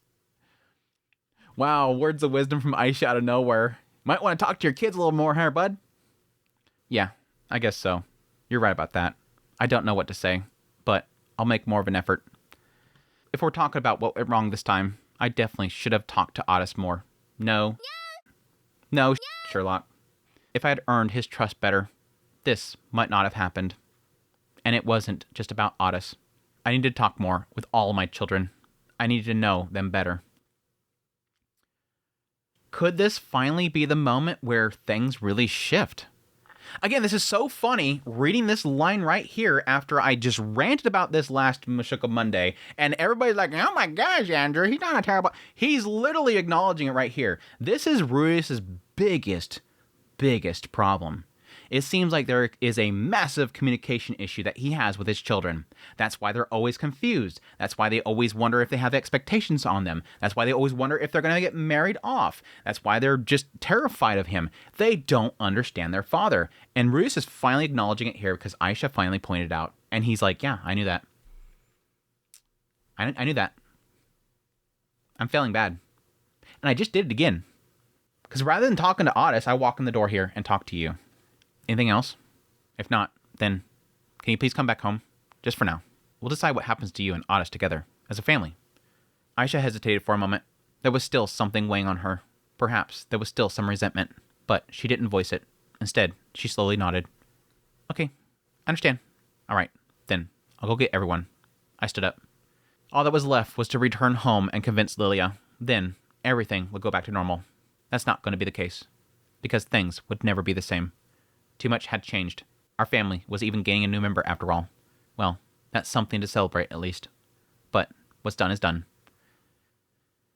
That is like me. That is so me. That is like, if you want Andrew's like motto for his life, what's done is done. Like there's so many times where something is thrown on me that's like, this sucks, or I hate this happened, or I wish I can undo this. In the end, what's done is done. Sitting there, I'm not the type of person that likes to sit and dwell on things. I hate it. It drives me crazy. I have to push it away. And I know that's a bad thing sometimes, but it's how I cope with things. All I could do was accept it and move forward. Big brother. As I was thinking about everything, Aisha spoke up. When I turned around, I saw her looking utterly defeated. Tears streaming down her face. I'm sorry. Yeah, I'm so sorry. I was an idiot. I'm so sorry. I walked back to Aisha and gently stroked her head as tears kept streaming down her face. Even when Sylphie and the others came into the house with worried faces, she kept crying. She was always the smart one, so I hadn't realized it before. But maybe, just maybe, my younger little sister was even more of a child than my older little sister ever was. And so, Aisha and Otis' elopement came to an end. Image. Image. I'm very mixed about this chapter. I'm happy about it being done. I'm at least happy this is over. but I didn't really get I didn't really get what I wanted. I honestly didn't get everything that I wanted. Chapter 9. Skip ahead here.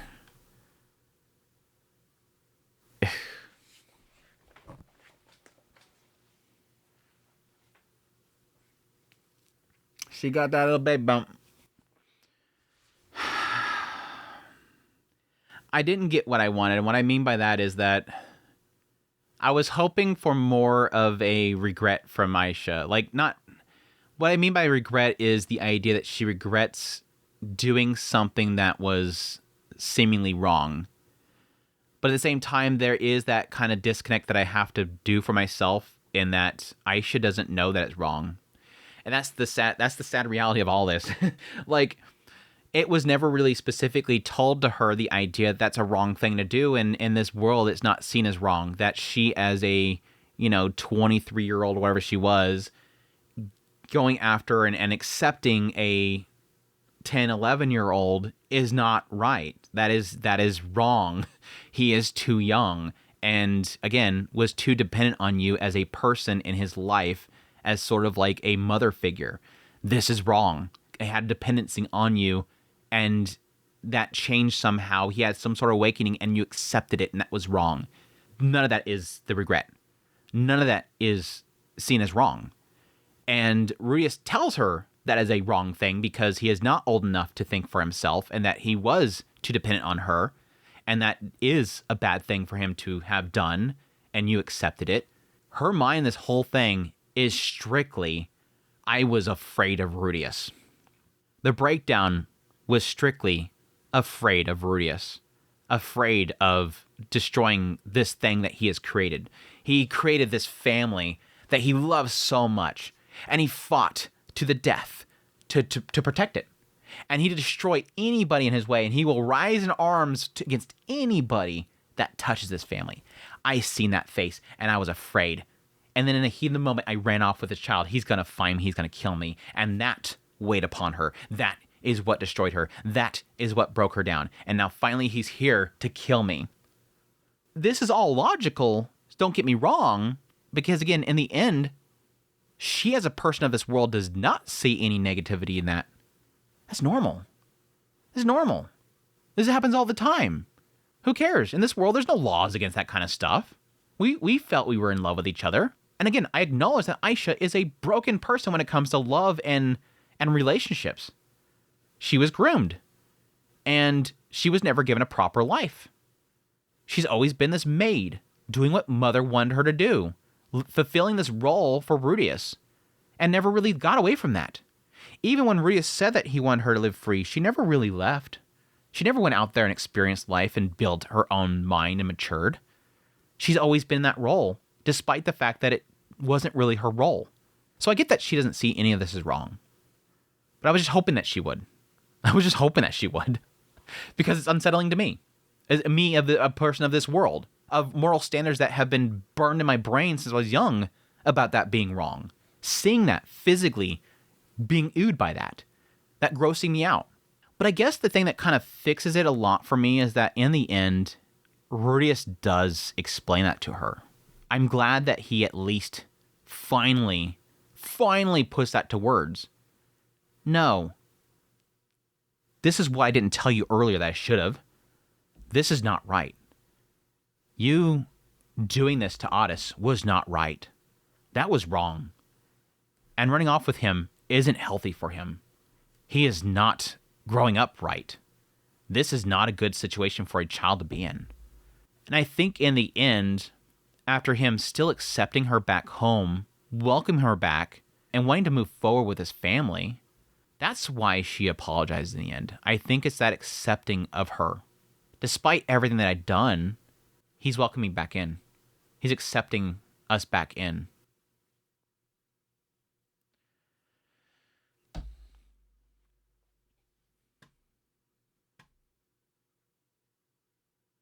Chapter 9. The day Aisha stopped being a maid. I hate that we're going back on that, by the way. I thought we stopped this whole thing. I mean, again, they're in there as maids, but still. I brought the two of them back home. The moment Lilia saw Aisha's swollen belly, she collapsed. She didn't faint. She fell back onto the floor with a thud. Then she immediately stood up and rushed to the kitchen. She came back holding a knife, and I had to hurriedly restrain her. Oh, Lilia. Oh, Lilia lost it. Oh my gosh, you need a fan art of Lilia charging with a knife. Please, let go of me. This is the only way I can apologize. As Lilia screamed, I took the knife from her hands and explained what had happened at Aisha's hideout, what we had talked about, and that I'd come to terms with it. Hearing that, Lilia finally calmed down, though her face was utterly exhausted. Exactly. I told her what happened and that I had come to terms with it. Accepted. I knew that a lot of this is Lilia not liking it because it goes against Rudius. Plain and simple. Rudius is the head of the house now. But then she immediately collapsed into bed. She looked pale. So pale, I wondered if Lilia had always been this fragile as a woman. Then again, she had been on the verge of breaking down from stress over the past year, so it was no surprise. As I cared for Lilia, I sat with her and talked things through. I told her that, yes, I did have complicated feelings about the marriage within the family. But I also told her that Otis and Aisha were serious about each other, even if the situation was twisted. Keyword, twisted. Otis had stilled his resolve over the past year, and Aisha too had grown. And above all, I believe people should be free to live their lives. I spoke slowly, carefully, as Lilia sat in silence, listening. I'm a disgraceful woman.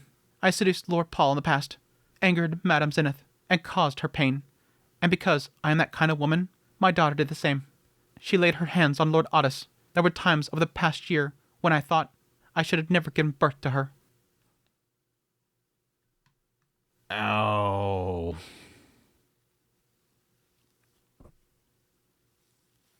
Ow. Of course, I would never say that to Aisha.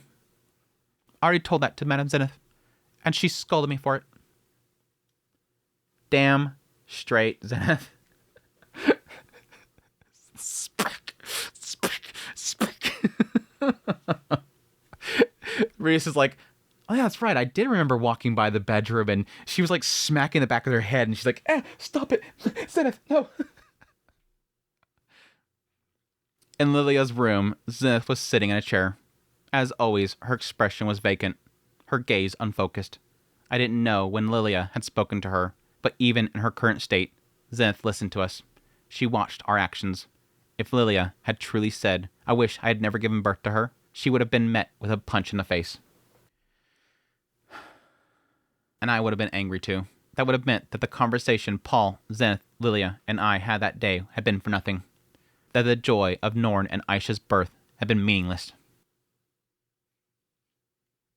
Yeah, thinking back to those days. It's like, yeah, everything that bad has come from it. You're only thinking of the bad. You're thinking about nothing of the good of it.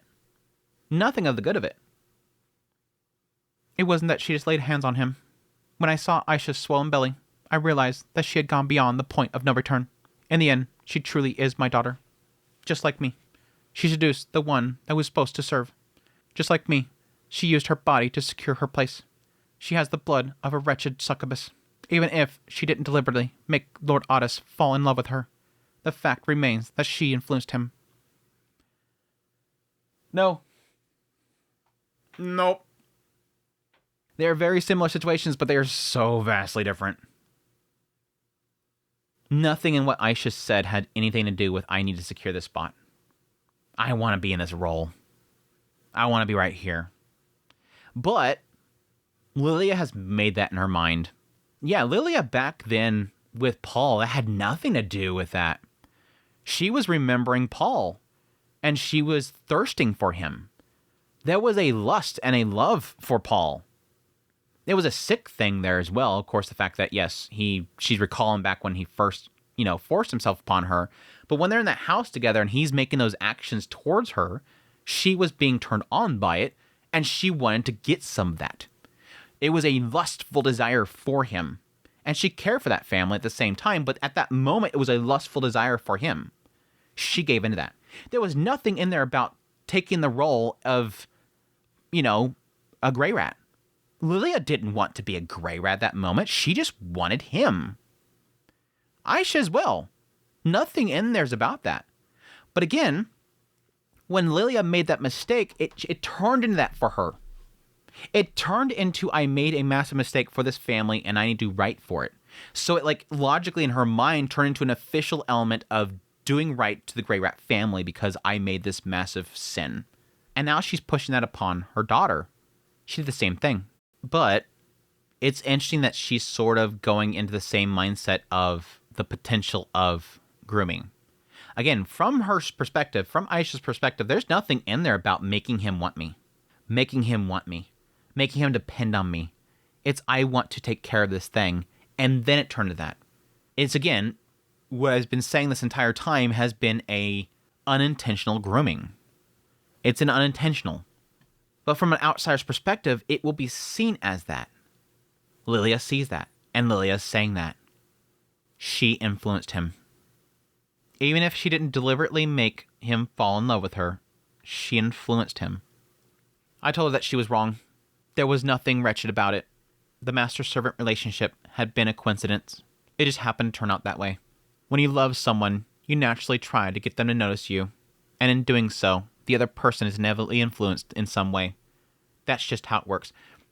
I get this. I 100% understand this. That's just the whole idea of whenever I hear a story I've had times where the story is about a kid who falls in love with a teacher. And it's oh gross, this shouldn't be told. That's perfectly normal. Who out there watching this has not had some point in their past when they were in a classroom with a teacher where they had a crush on them? I would assume most watching this probably have had that moment. They didn't act on it, and thankfully, hopefully in all those cases, the teacher didn't act on anything. That happens. It's just the problem with all of this is, and what he's not really putting here is that the problem is that if the student goes after the teacher is supposed to say no and walk away from the situation.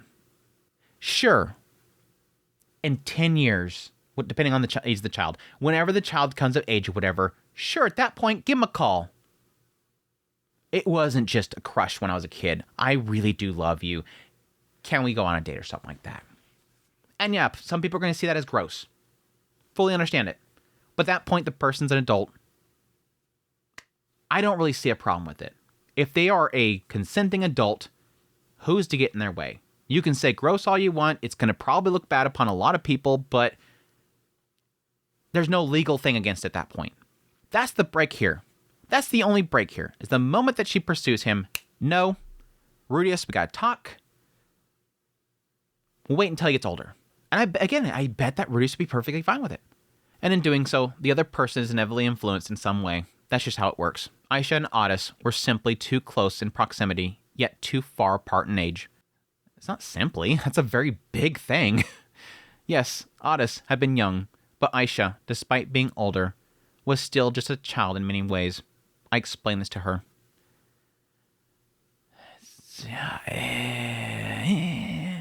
That's a gray area there, bud. That's a gray area. Lord Rudius, what should I do? I thought about it carefully and talked to Aisha, and now I understand. I think you should also sit down calmly and talk with Aisha and Otis, all three of you together. If you do, you'll understand that even though Otis had been young, he had made his own choices, that Aisha, in her own way, truly loved him, that while Otis had been influenced, he had not been deceived. Understood. Now, should I call the two of them right away? Or should I give you a little time? No, it's fine. I nodded and left the room. Back in the living room, the other children were bombarding them with questions. Meanwhile, Aisha and Otis sat quietly, waiting. I called them over. I told them about Lilia's condition and shared her feelings, that she believed it was her fault Aisha turned out this way, that she thought Otis had been tricked by Aisha, that she was devastated by how things had ended up, and that they needed to go talk together. The two of them nodded and stood up. As they were about to leave the room, I called out to them. Yes, what is it? There were things that needed to be said. First, I told Otis 3 things. The Lilia he was about to face was not his grandmother. She was the mother of the person he loved. Interesting. Very interesting way to put it. He had failed to protect the person he cared about, allowing her to end up in this situation. He was about to ask her for her precious daughter's hand in marriage. Then, another 3 things. He needed to understand the situation. He needed to reflect on how much worry he had caused those around him. He needed to learn what he had done wrong, what Aisha had done wrong, and where Aisha had been weak. And then he had to think, how should he have protected Aisha? What must he learn from now on? But to do that, he needed to do something first. He had to listen to Lilia, the mother who had worried more about Aisha than anyone else, the mother who had watched over her all this time. And if he wanted to be with Aisha, he had to understand her mother's feelings and convince her. Yes, I understand. Again, this is this whole, like, I have a feeling here where it's like the entire volume is like it was right now it's feeling like a good 3/4 of it is Rudius being stupid and not communicating, and then out of nowhere suddenly logic spews from Rudius's mouth. It's like suddenly out of nowhere clarity, and he's suddenly speaking logically and just spewing like everything everybody needs to hear. It feels weird. It feels weird. It almost feels like Refugian's going, damn, I really effed up Rudius's character. I better fix it real quick. Character assassination of Rudius, and out of nowhere he comes in with a beep, clear. Gotta fix him real quick. Otis responded with an expression that was a spitting image of Edis. I was a bit worried about that, but he would give it his best. As for Aisha, I told her to be completely honest, to share everything we talked about, how she ended up eloping, how she had felt at the time, not to try to manipulate the conversation, not to think, if I say this, she'll calm down. Again, where is this coming from, Rudy? Suddenly he's saying everything we've been all complaining about the entire volume. It's suddenly all come to his head. If I say that, I can get through this. Lilia would likely get angry. She might even lash out, but Aisha had to face it. That's what it meant to have a heart-to-heart conversation. Understood. Like Otis, Aisha nodded seriously, determination in her face. Do your best, I murmured, watching them go. It feels like everything suddenly fixes in Rudius's brain. It's kind of bizarre. I don't know what was said between Aisha, Otis, and Lilia, but I do know that Lilia stabbed Aisha right through the head. It's like the moment they get up there, suddenly you hear this rustling upstairs, and Otis is saying, no, Lilia, no, Grandma, no. Their conversation was long. It lasted 5-6 hours, maybe even longer. Throughout, I heard Lilia's voice shouting again and again. Just once, I heard Aisha yell back. But as time passed, the shouting faded, and eventually it stopped altogether. When they finally came downstairs, Lilia looked exhausted, drained. Why is Lilia leaving? I figured they would leave. She's like about passing out already. But more than anything, her face looked at peace. There was no way all the resentment had completely disappeared. But at the very least, I think Lilia had found a level of acceptance. Again, it kind of comes back to that whole, like, done is done. Done is done. And I think it's like, it's different for, like, other families. I mean, to give the example, it's a really good, easy example, I'm going to bring it up again. Say Rudius were to send Lucy off to school. And as Lucy's at the University of Magic and she reaches the age of 10, suddenly, one of her teachers, she pursues them, and that person reciprocates it. It'd be really easy for Rudius to shut down that whole thing and push that person away, even kill them, potentially. But this is different because that teacher is within the family. So it comes down to a thing where you can't really push it away without losing a family member. There is a very, like you said earlier, twisted aspect to this whole thing. You kind of have to accept it. After that, Aisha and Otis apologized to the family. I'm sorry for making you worry. I'm sorry for the trouble we caused. I'm sorry for betraying you. They bowed their heads as they spoke. For the time being, no one in the family openly condemned them. Lucy glared at Otis, and Norn scolded Aisha. Well, they brought the whole family home? They brought everybody home for this? But that was the extent of it. I guess they could have went to see everybody. I don't know. If anything, the atmosphere felt more relieved than anything else. Then, we discussed what would happen to Aisha and Otis. This turned out to be a bit complicated. Again, I think he needs to still send them off to the school. You're going to have to wait, Aisha. First, Aisha would be disowned. She would be removed from the Grey Rat family registry. This was Aisha's own suggestion. There must always be punishment for betrayal. This was a universal truth. I don't really see a problem with that. It's not like she's going anywhere. She's still going to marry him. She's going to be right back in the family registry right after she marries him. Aisha even said that, ideally, a person guilty of adultery should have their genitals burned off and casted out. Ew. But I completely reject that idea. I've heard of some of that stuff, like mutilation and stuff like that. But damn. To protect the dignity of the Grey Rat family and prevent others from looking down on us, it had to be done. When have you ever cared?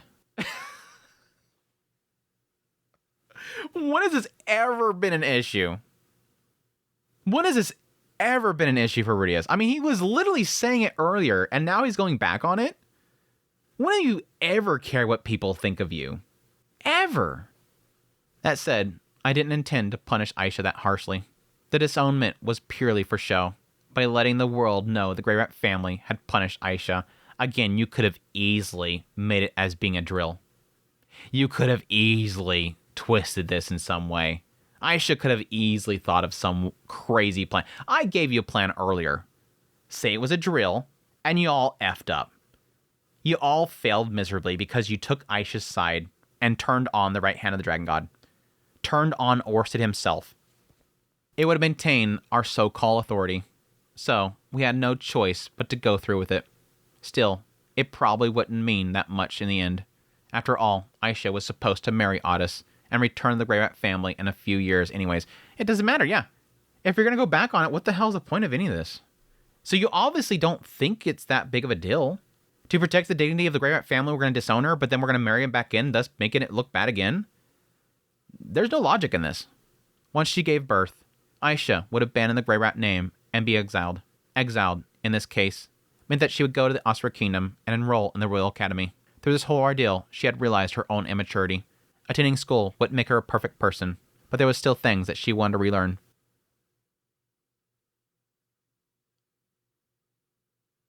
Meaning she's going to the Asura Kingdom to be with Otis. How is this a punishment? Are we just setting this up just an excuse to have Aisha go to the academy with him? Like, is this supposed to be some weird punishment just to, like, cover up the fact that we just want to have them in school together? What is this? I do like this, though. Again, because I think that Aisha needs to get away from this family. I've been saying that for the longest time. You all know how consistent I've been with this. I've been saying this ever since it finally clarified that Aisha doesn't actually love Rudius in that way. And at that moment, I was like, girl, get away from this. You have to push her away so she finds something. If you're not what she wants, have her find something. This can be it, but she's going there with Otis, I would assume. He's going there. Unless he's not going there now. And yeah, this is sort of the side effect of her not attending school to begin with. She was smart, and thus she didn't feel it she needed to because she wanted to work for Rudius. But I think she could have learned a lot from going to school. Norn did. I think Norn grew up a lot going to school. I want to become a person who could be more forgiving of other people's mistakes. She said that. She would likely be away from Otis for many years. As for her punishment, is he not going to the academy then? I'm guessing he's not going there then. As a true punishment for Aisha, the child she would give birth to would be left in my care. I don't really like that. That I don't like. That's not punishing Aisha. That's punishing the child. That is not a punishment for Aisha. That is a punishment for the child. I don't like that. Now, I understand that there is, like, exceptions to this. There's aspects of, like, a mother who is, you know, does a horrible crime, and you don't stick the child in the prison with the mother, but she's not going to jail. I don't like this. I don't like this at all. For the next few years, until Otis became an adult and married, Aisha would not be allowed to see her child. After giving birth, she would be allowed to see her child's face once, and then they would be separated. That was the punishment decided for Aisha. I don't like this. That is not a punishment for Aisha. That is punishing the child. I understand the idea that Aisha's not really mature enough for having a child, but that's something that mothers learn. This feels icky. All this feels icky. So much of what we're seeing here is not a punishment for Aisha. It's good for her growth. Going to that academy and getting away from this family is great for her growth, but This part is punishment to the child. I don't know.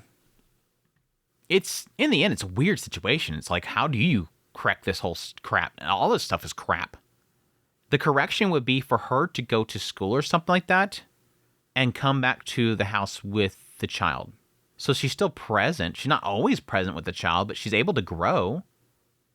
For the next few years, until Otis became an adult and married, Aisha would not be allowed to see her child.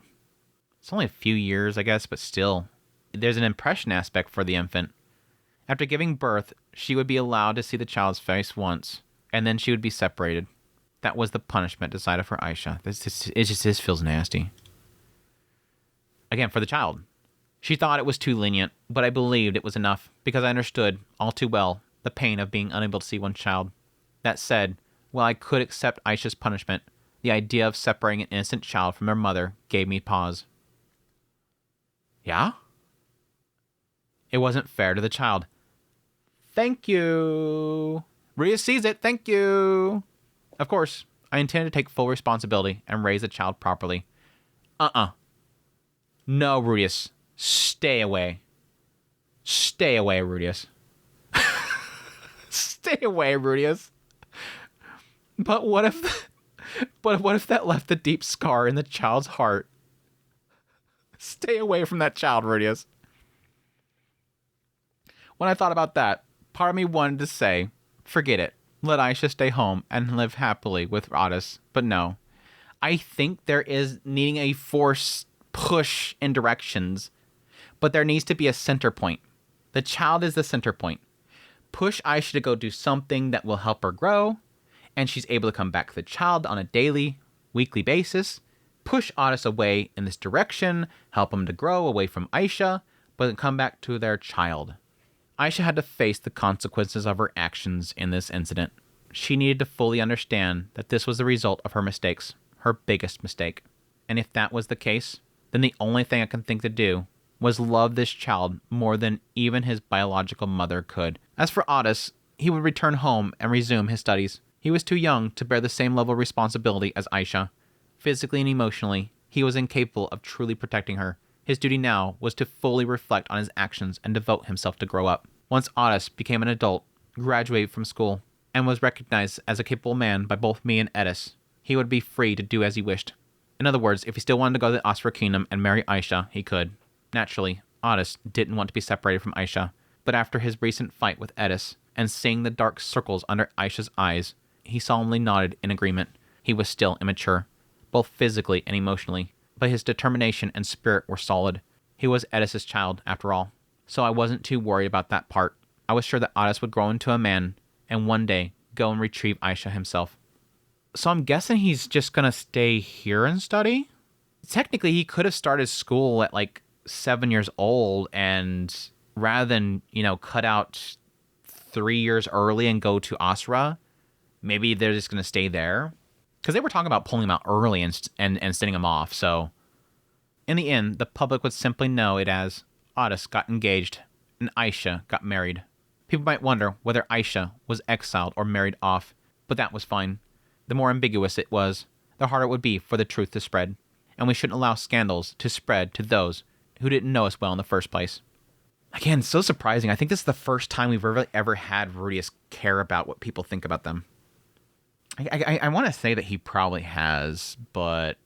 I mean, there's times where I feel like he tries to put on an image that he should be feared. Like with the slave trader. After that, I took Otis and Aisha around to apologize to those who had helped in the search. Of course, since they were people we troubled, we explained the situation honestly and in full detail, including the punishment for both Aisha and Otis. Zenoba, as usual, laughed heartily. Oh, glad to see you found him.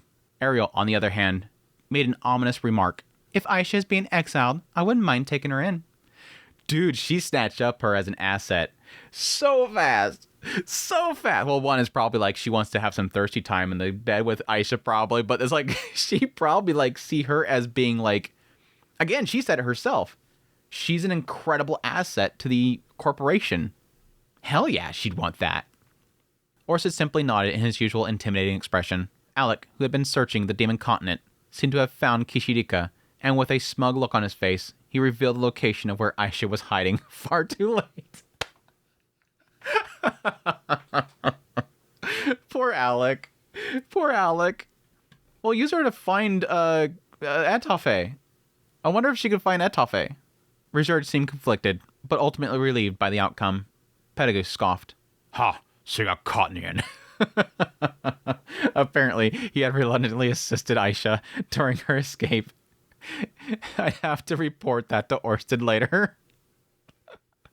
At the mercenary corps, those who had sided with Aisha stiffed at my arrival. They stood rigidly with their tails curled, avoiding my gaze. Among them were several who had betrayed me to support Aisha. Even so, I decided to let the mercenary corps off the hook. Many of them were probably being blackmailed by Aisha. And besides, there were still many people like Linnea and Priscilla who had remained loyal to me.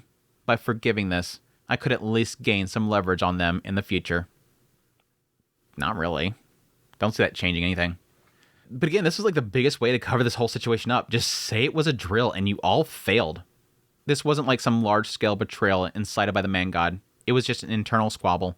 And again, the surefire sign this is a very broken system you have. This is a perfect sign you need to fix something. Besides, even if I wanted to dismantle it, the network had already spread too far. Some of its members even knew about the teleportation magic circles and the communication stone tablets. At this point, disbanding it would cause more harm than good. I don't even know why you're even considering this. The whole thing is to build up an army for Orsted. Why are we talking? Why are we even considering this? You're not... What? No, you need to fix it. In the end, do we forget what the mercenary corps was for? Are we forgetting what the Quagmire mercenary band was even made for? No, you're not going to dismantle it. You're going to fix it. Incidentally, since Linnea and Priscilla had sided with me from the start, they acted smug, condemning the traitors despite having done next to nothing.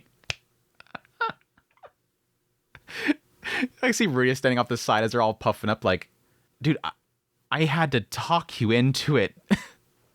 Well, I figured this might help with the group's self-regulation, so I let them be. And yet, even amongst those who had betrayed me, even though they were scared of me, not a single person blamed Aisha.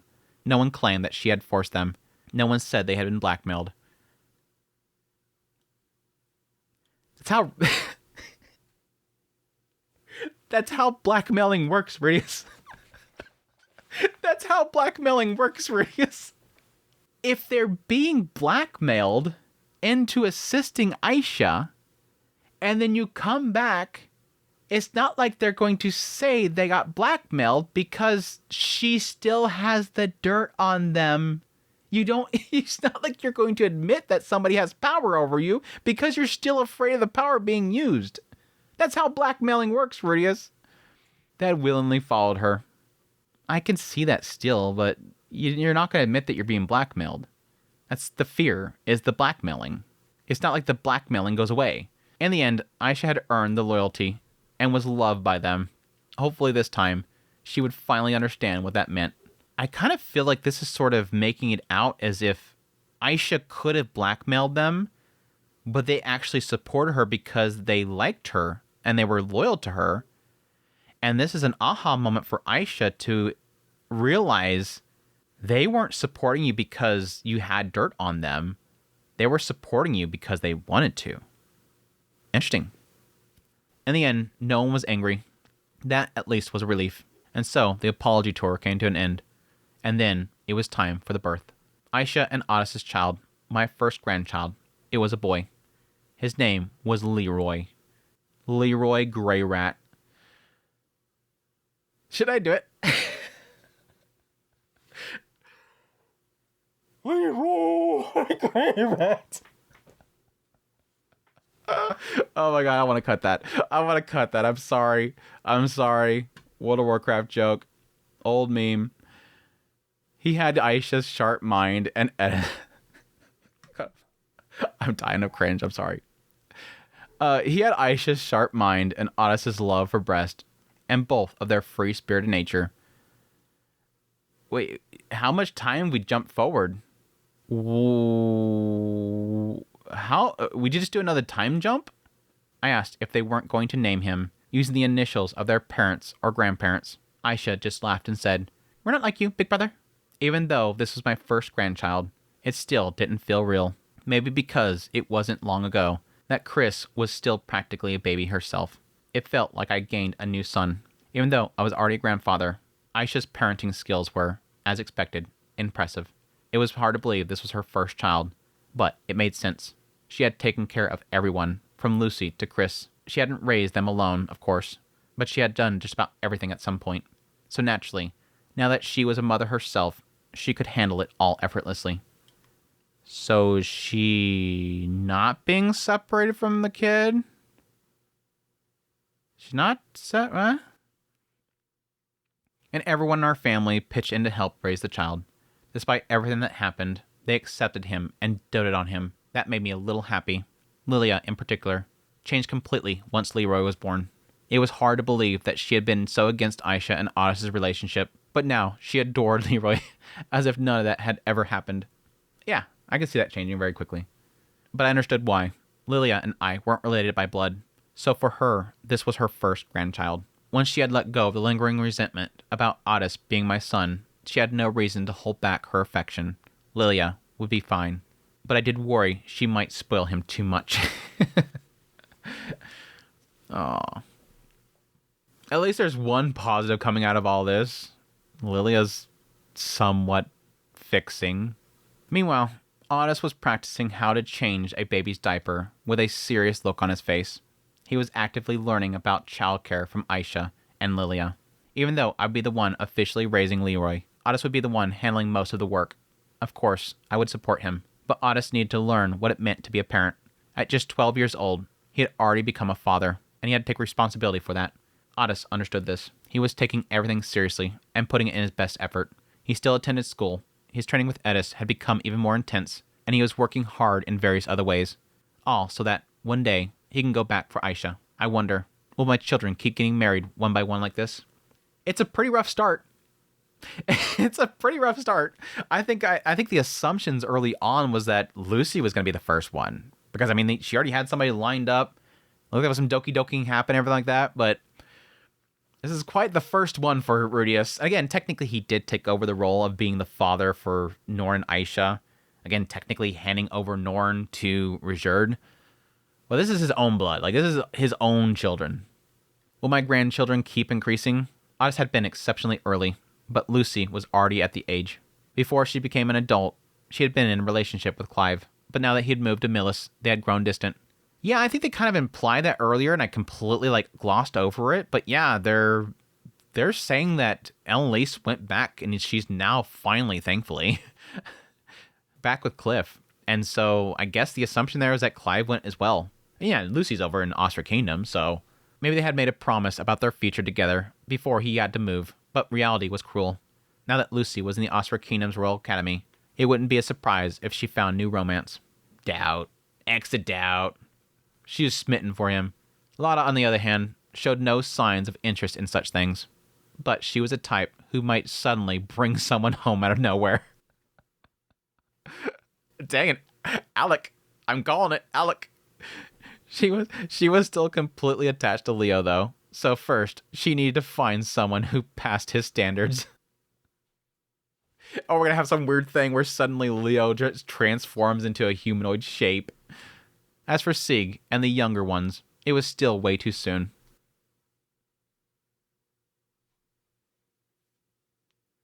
Please, Refugin. Please, Refugin. Or so I thought. Please stop. Please stop, Refugin. Please. But I had thought the same about Otis. Okay, thank you. And look how it turned out. And what if next... Sorry, I got a little bit tensed up there. I'm sorry. False alarm. And what if the next time it was just as complicated as this? What if Chris turned out to have a horrible taste in men and brought home a 34-year-old unemployed shut-in neat the moment she became an adult? No, she's after Otis. She's going after somebody already married. I probably instinctively reject him on the spot, but I'd need to sit down and talk it through. If he was unemployed, shut in neat, maybe I'd even have something in common with him. Yeah. No, just having something in common isn't enough, so I hoped he at least had some redeeming qualities. Ah, does baby Leroy need some milk? What a needy little one. Aisha, don't spoil him too much. Yes, mother. Leroy buried his face in Aisha's chest, looking completely content. Lilia sat beside him. I guess that technically makes sense. They can't technically... they can find a wet nurse. Technically best to keep her around at least for breastfeeding until it's waned, and then you can separate them. I still don't think they should separate them. Leroy buried his face in Aisha's chest, looking completely content. Lilia sat beside them, smiling gently. This is like the only bright side of this whole volume. This is the only bright side of this whole volume, is the fact that it looks like the two of them are making a connection here. I've never really seen this ever before, except for, again, when they first came back from Beggar Continent. Aisha and Lilia sitting side by side with a child. Otis had a, well, what can you do, kind of look on his face. You're making that face now. But you had the same love of breasts, didn't you, Otis? That's exactly how you were when you were little. Wait, if that's the case, then in 10 years, will Leroy be chasing after Lily? Or Chris, just like that? God damn it. Shut up, Rudius. Will I be a great-grandfather in my 40s? No, that's ridiculous. I won't let this happen again in our family.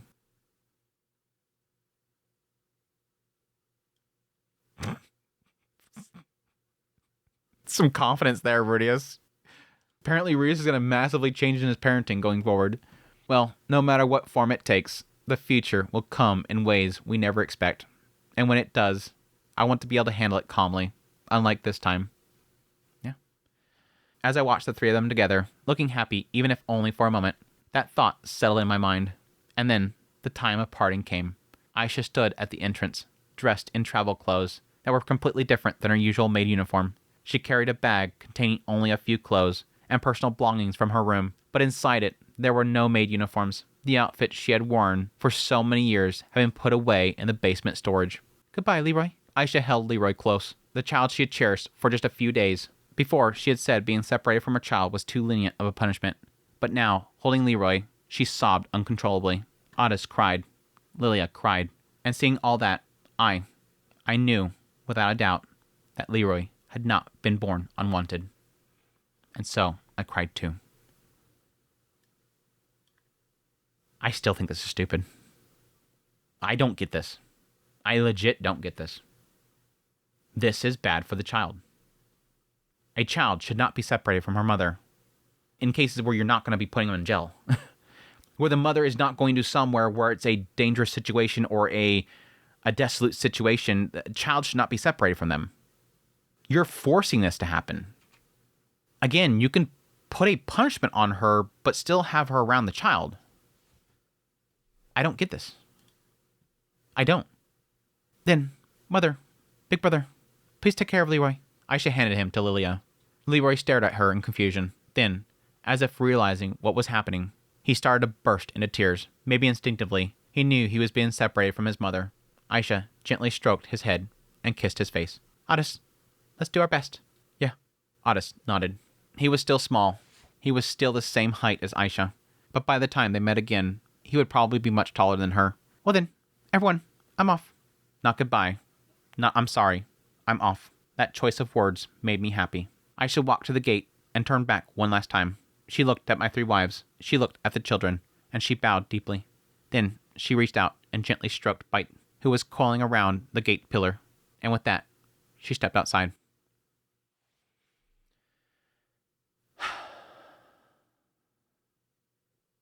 Again, I think what Aisha did was wrong. I personally feel what she did was wrong.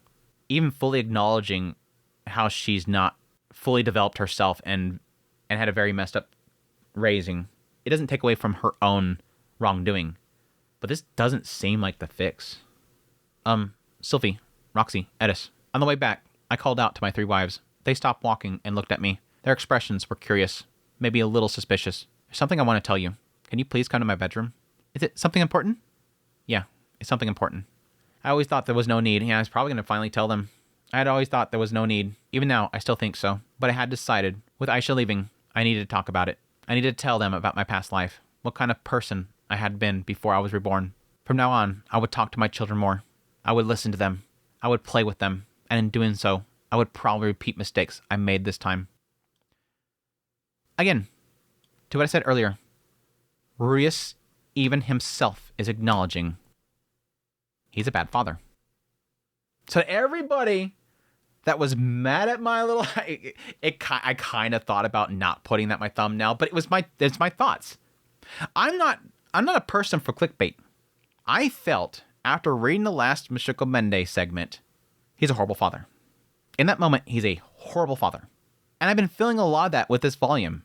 But Rudeus himself even also agrees with me. I need to talk to them more. Listen to them. Play with them. He wants to do better. This is the second positive in this whole situation. I guess technically the third. The first positive is that it feels like Lilia and Aisha kind of made a connection there. Leroy's born. No matter what the situation is, that's a blessing. No matter how it came to be, Leroy is a blessing. That child is a blessing. Don't look at it as something that shouldn't be there. I love that Rudeus even pointed that out. It's not unwanted. This is a blessing. The third is that Rudeus is acknowledging, I made a massive mistake. This is the biggest mistake, like I said at the very beginning. I want to talk about the greatest mistake in my life. Of everything that Rudeus has done in his life that has repercussions, something bad happened from it, people died, he had to fight an army and kill many people, take many people's lives. I failed to protect Pax. That hurt Zenoba. I did this, did that. All these mistakes that Rudeus has made in his life. This is the greatest one. Thus, big changes need to come from it. No matter how careful I was, no matter how much I knew better, sometimes my body simply wouldn't listen to my mind. After all, there must still be things from my past life that I don't consciously remember that can come back to haunt me. Yeah, once again, talking about the idea of that disgust. I wanted my wives to be aware of that, and I hope that when I got caught up in something equally inexplicable again, they would help me.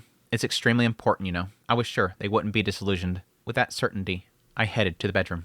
4 years later, it's gonna skip forward. Not even gonna like give us our reactions or something. Like Sylphie's over, like, yeah, I kind of figured with Nanahoshi and that whole comment about being from the same hometown, kind of pieced it all together with Nanahoshi going back home. And it's over here like, yep, you had that conversation with Orsi, remember? And then Roxy's over here like, yeah, the first time we had sex, you technically told me. 4 years later, Otis was taught the Sword of Light by Edis. Saint Deer. Yep. A saint-level technique of the sword guy style. His water and fire magic were both advanced level, but even so, he managed to cast them at intermediate level without incantation. Because he repeated a year, he didn't graduate at top of his class, but he still graduated from the Magic University with remarkably high grades. At the very least, compared to 4 years ago, it was a massive leap forward. Anyone who saw his actions over those 4 years would never say he hadn't worked hard. On graduation day, I asked him whether he had become a complete adult and gained the strength to protect Aisha, both physically and mentally. He replied that he wasn't sure. He is. I mean, that's not 100%, but that's big. The ability to say, I don't know. I'll just say, an immature person that's set on something would lie. He has clarity. This is clarity. I don't know. He said he regretted what had happened that day and knew he couldn't remain the same, but that he still loved Aisha as he did back then, and that he would do his very best. I told him I was satisfied with his answer, and that I was expecting great things from him. Finally,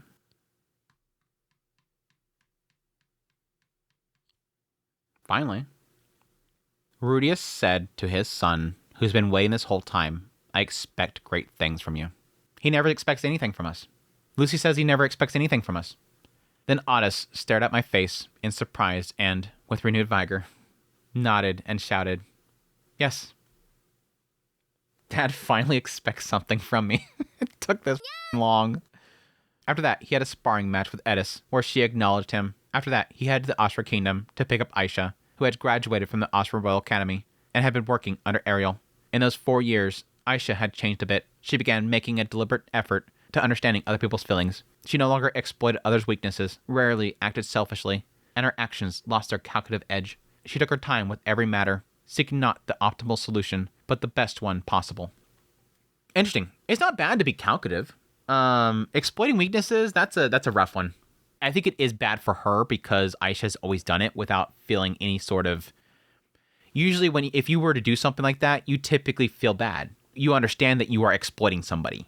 But technically what they're doing, what the mercenary band is doing, what Orsted's doing, what Ruiz is doing, what Ariel's doing, all of them, what they're always constantly doing is exploiting people's weaknesses. That's how you gain power. That's how you win over people. That's how you save lives. But the problem is that Aisha was always doing it without feeling that I am exploiting people. She was doing it because she was more clever, and that people were weak, and that people were not as good as she was. That was the problem for Aisha. So it is good that she has seen all this stuff.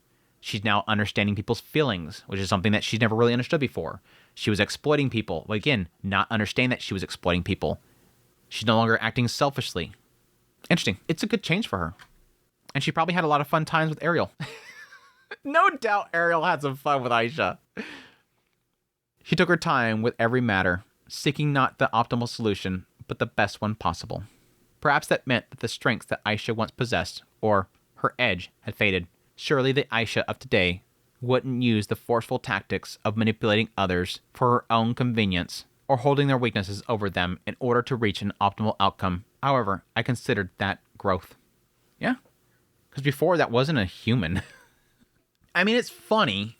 It's funny, the whole, like, Aisha sitting behind the desk with Linnea and Priscilla and them, you know, manipulating people and making tons of money and gaining power. It's funny, but it's also not it's not very human. There's very little humanity in that. Now, the two of them have purchased a house in the magic city of Shariah, where the three of them live together. Otis, Aisha, and little Leroy. Of course, we maintain a close family relationship. They often visit our house, and we warmly welcome them. Aisha still helps around with the housework and tends the garden like she did before, but she no longer wears her maid uniform. She simply doesn't wear maid attire anymore. And that is chapter 9. Aisha, why does Aisha still need to work around the house? Why is she Why is she still working at this house? Sylphie's always there. Lilia's there. You don't need Aisha. Aisha's got her own house. Tell her to take care of her own house, Rudius. She doesn't. I get the garden, because she could probably get food from there for herself and her family too, but it still's like, let him be. Let him be. That was a set of chapters. I feel better than last week. This was a much better, easier to stomach set of chapters than last week, and that's a lot to do with the fact that it seems like this is all, again, I don't know where Rudius suddenly has all the words to say. He's no longer like struggling over to what to say. He says all the right things. The situation gets fixed. I do feel like this is probably, I was telling some people earlier, unless there's one more chapter, epilogue, unless this next chapter absolutely blows me away, this will probably be like a C tier volume. Because I do feel in the end, despite the fact that I do appreciate Refugian's willingness to show Rudius as a dirtbag father, he's a Paul, showing like the worst of Rudius as a parent, and sort of what this whole thing is showing the repercussions of Rudius's lack of being a parent. His lack of communication, his lack of listening to his children, the lack of understanding his children, all that stuff is finally coming to a head. It finally blew up in his face. I appreciate the willingness to get into that stuff, but I do feel like a lot of this feels forced. A lot of this feels like it's trying to happen, and people are being very ramped up in their reaction to things. And then suddenly, like I said, with these two chapters, it suddenly all fixes for Rudius. Suddenly, it very quickly pivots to him suddenly having all the right words. And I do understand that quite a bit of that is because he finally opens up to Aisha about his previous life. And I think that allows him to, again, to make a connection with her, a very personal connection with her, and to explain his reasoning. But again, suddenly he says all the right things. And suddenly everything kind of gets fixed. It feels off. I've been feeling very off with this entire volume, and this was sort of proof of it. His wrap-up with Aisha at the end of chapter 8 was proof of it. Because suddenly he's not fumbling over himself. He suddenly has all the right words. It feels like it's a pivot. It's a massive pivot. Anyways, one more chapter to go. One more really, really long chapter. I don't know if I'll do this entire epilogue in one Mushoku Monday, or if I'll split it, or what. But one more chapter to go. I was told that in the web novel, a lot of this is from Aisha's perspective. I'll maybe skim over the chapter that really kind of gets into it right here about Aisha's perspective on this stuff. But I feel like, I think Refugian pretty much laid it out right there. Unless there's something that he cut, I don't think my mind's gonna really change on her. Again, her perspective is her fear of Rudius. It wasn't really so much like a regret for what she did or anything. She knew it was wrong, and that's why she kind of avoided it, but then she kind of accepted it and didn't think that was going to be a problem. And then Rudius, again, gave that face. So she was afraid. That's the end. No real regrets here. It's like no real regrets here. So I don't really think that my mind's going to really change on this whole thing, but we'll see. We'll see. But anyways, chat. Hope you guys enjoyed this Mushoku Monday. As always, if you did, make sure to hit the like button before you leave. I greatly appreciate your guys' support, all of your kind words, all that stuff. Thank you, thank you, thank you. And as per usual, I greatly appreciate everybody that supports the channel monetarily through Patreon, tips, links, super thanks, memberships, all that stuff. Thank you, thank you, thank you. But until the next Mushoku Monday, y'all take care.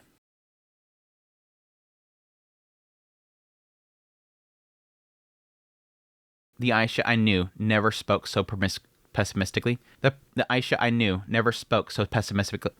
The Aisha I knew never spoke so pessimistically.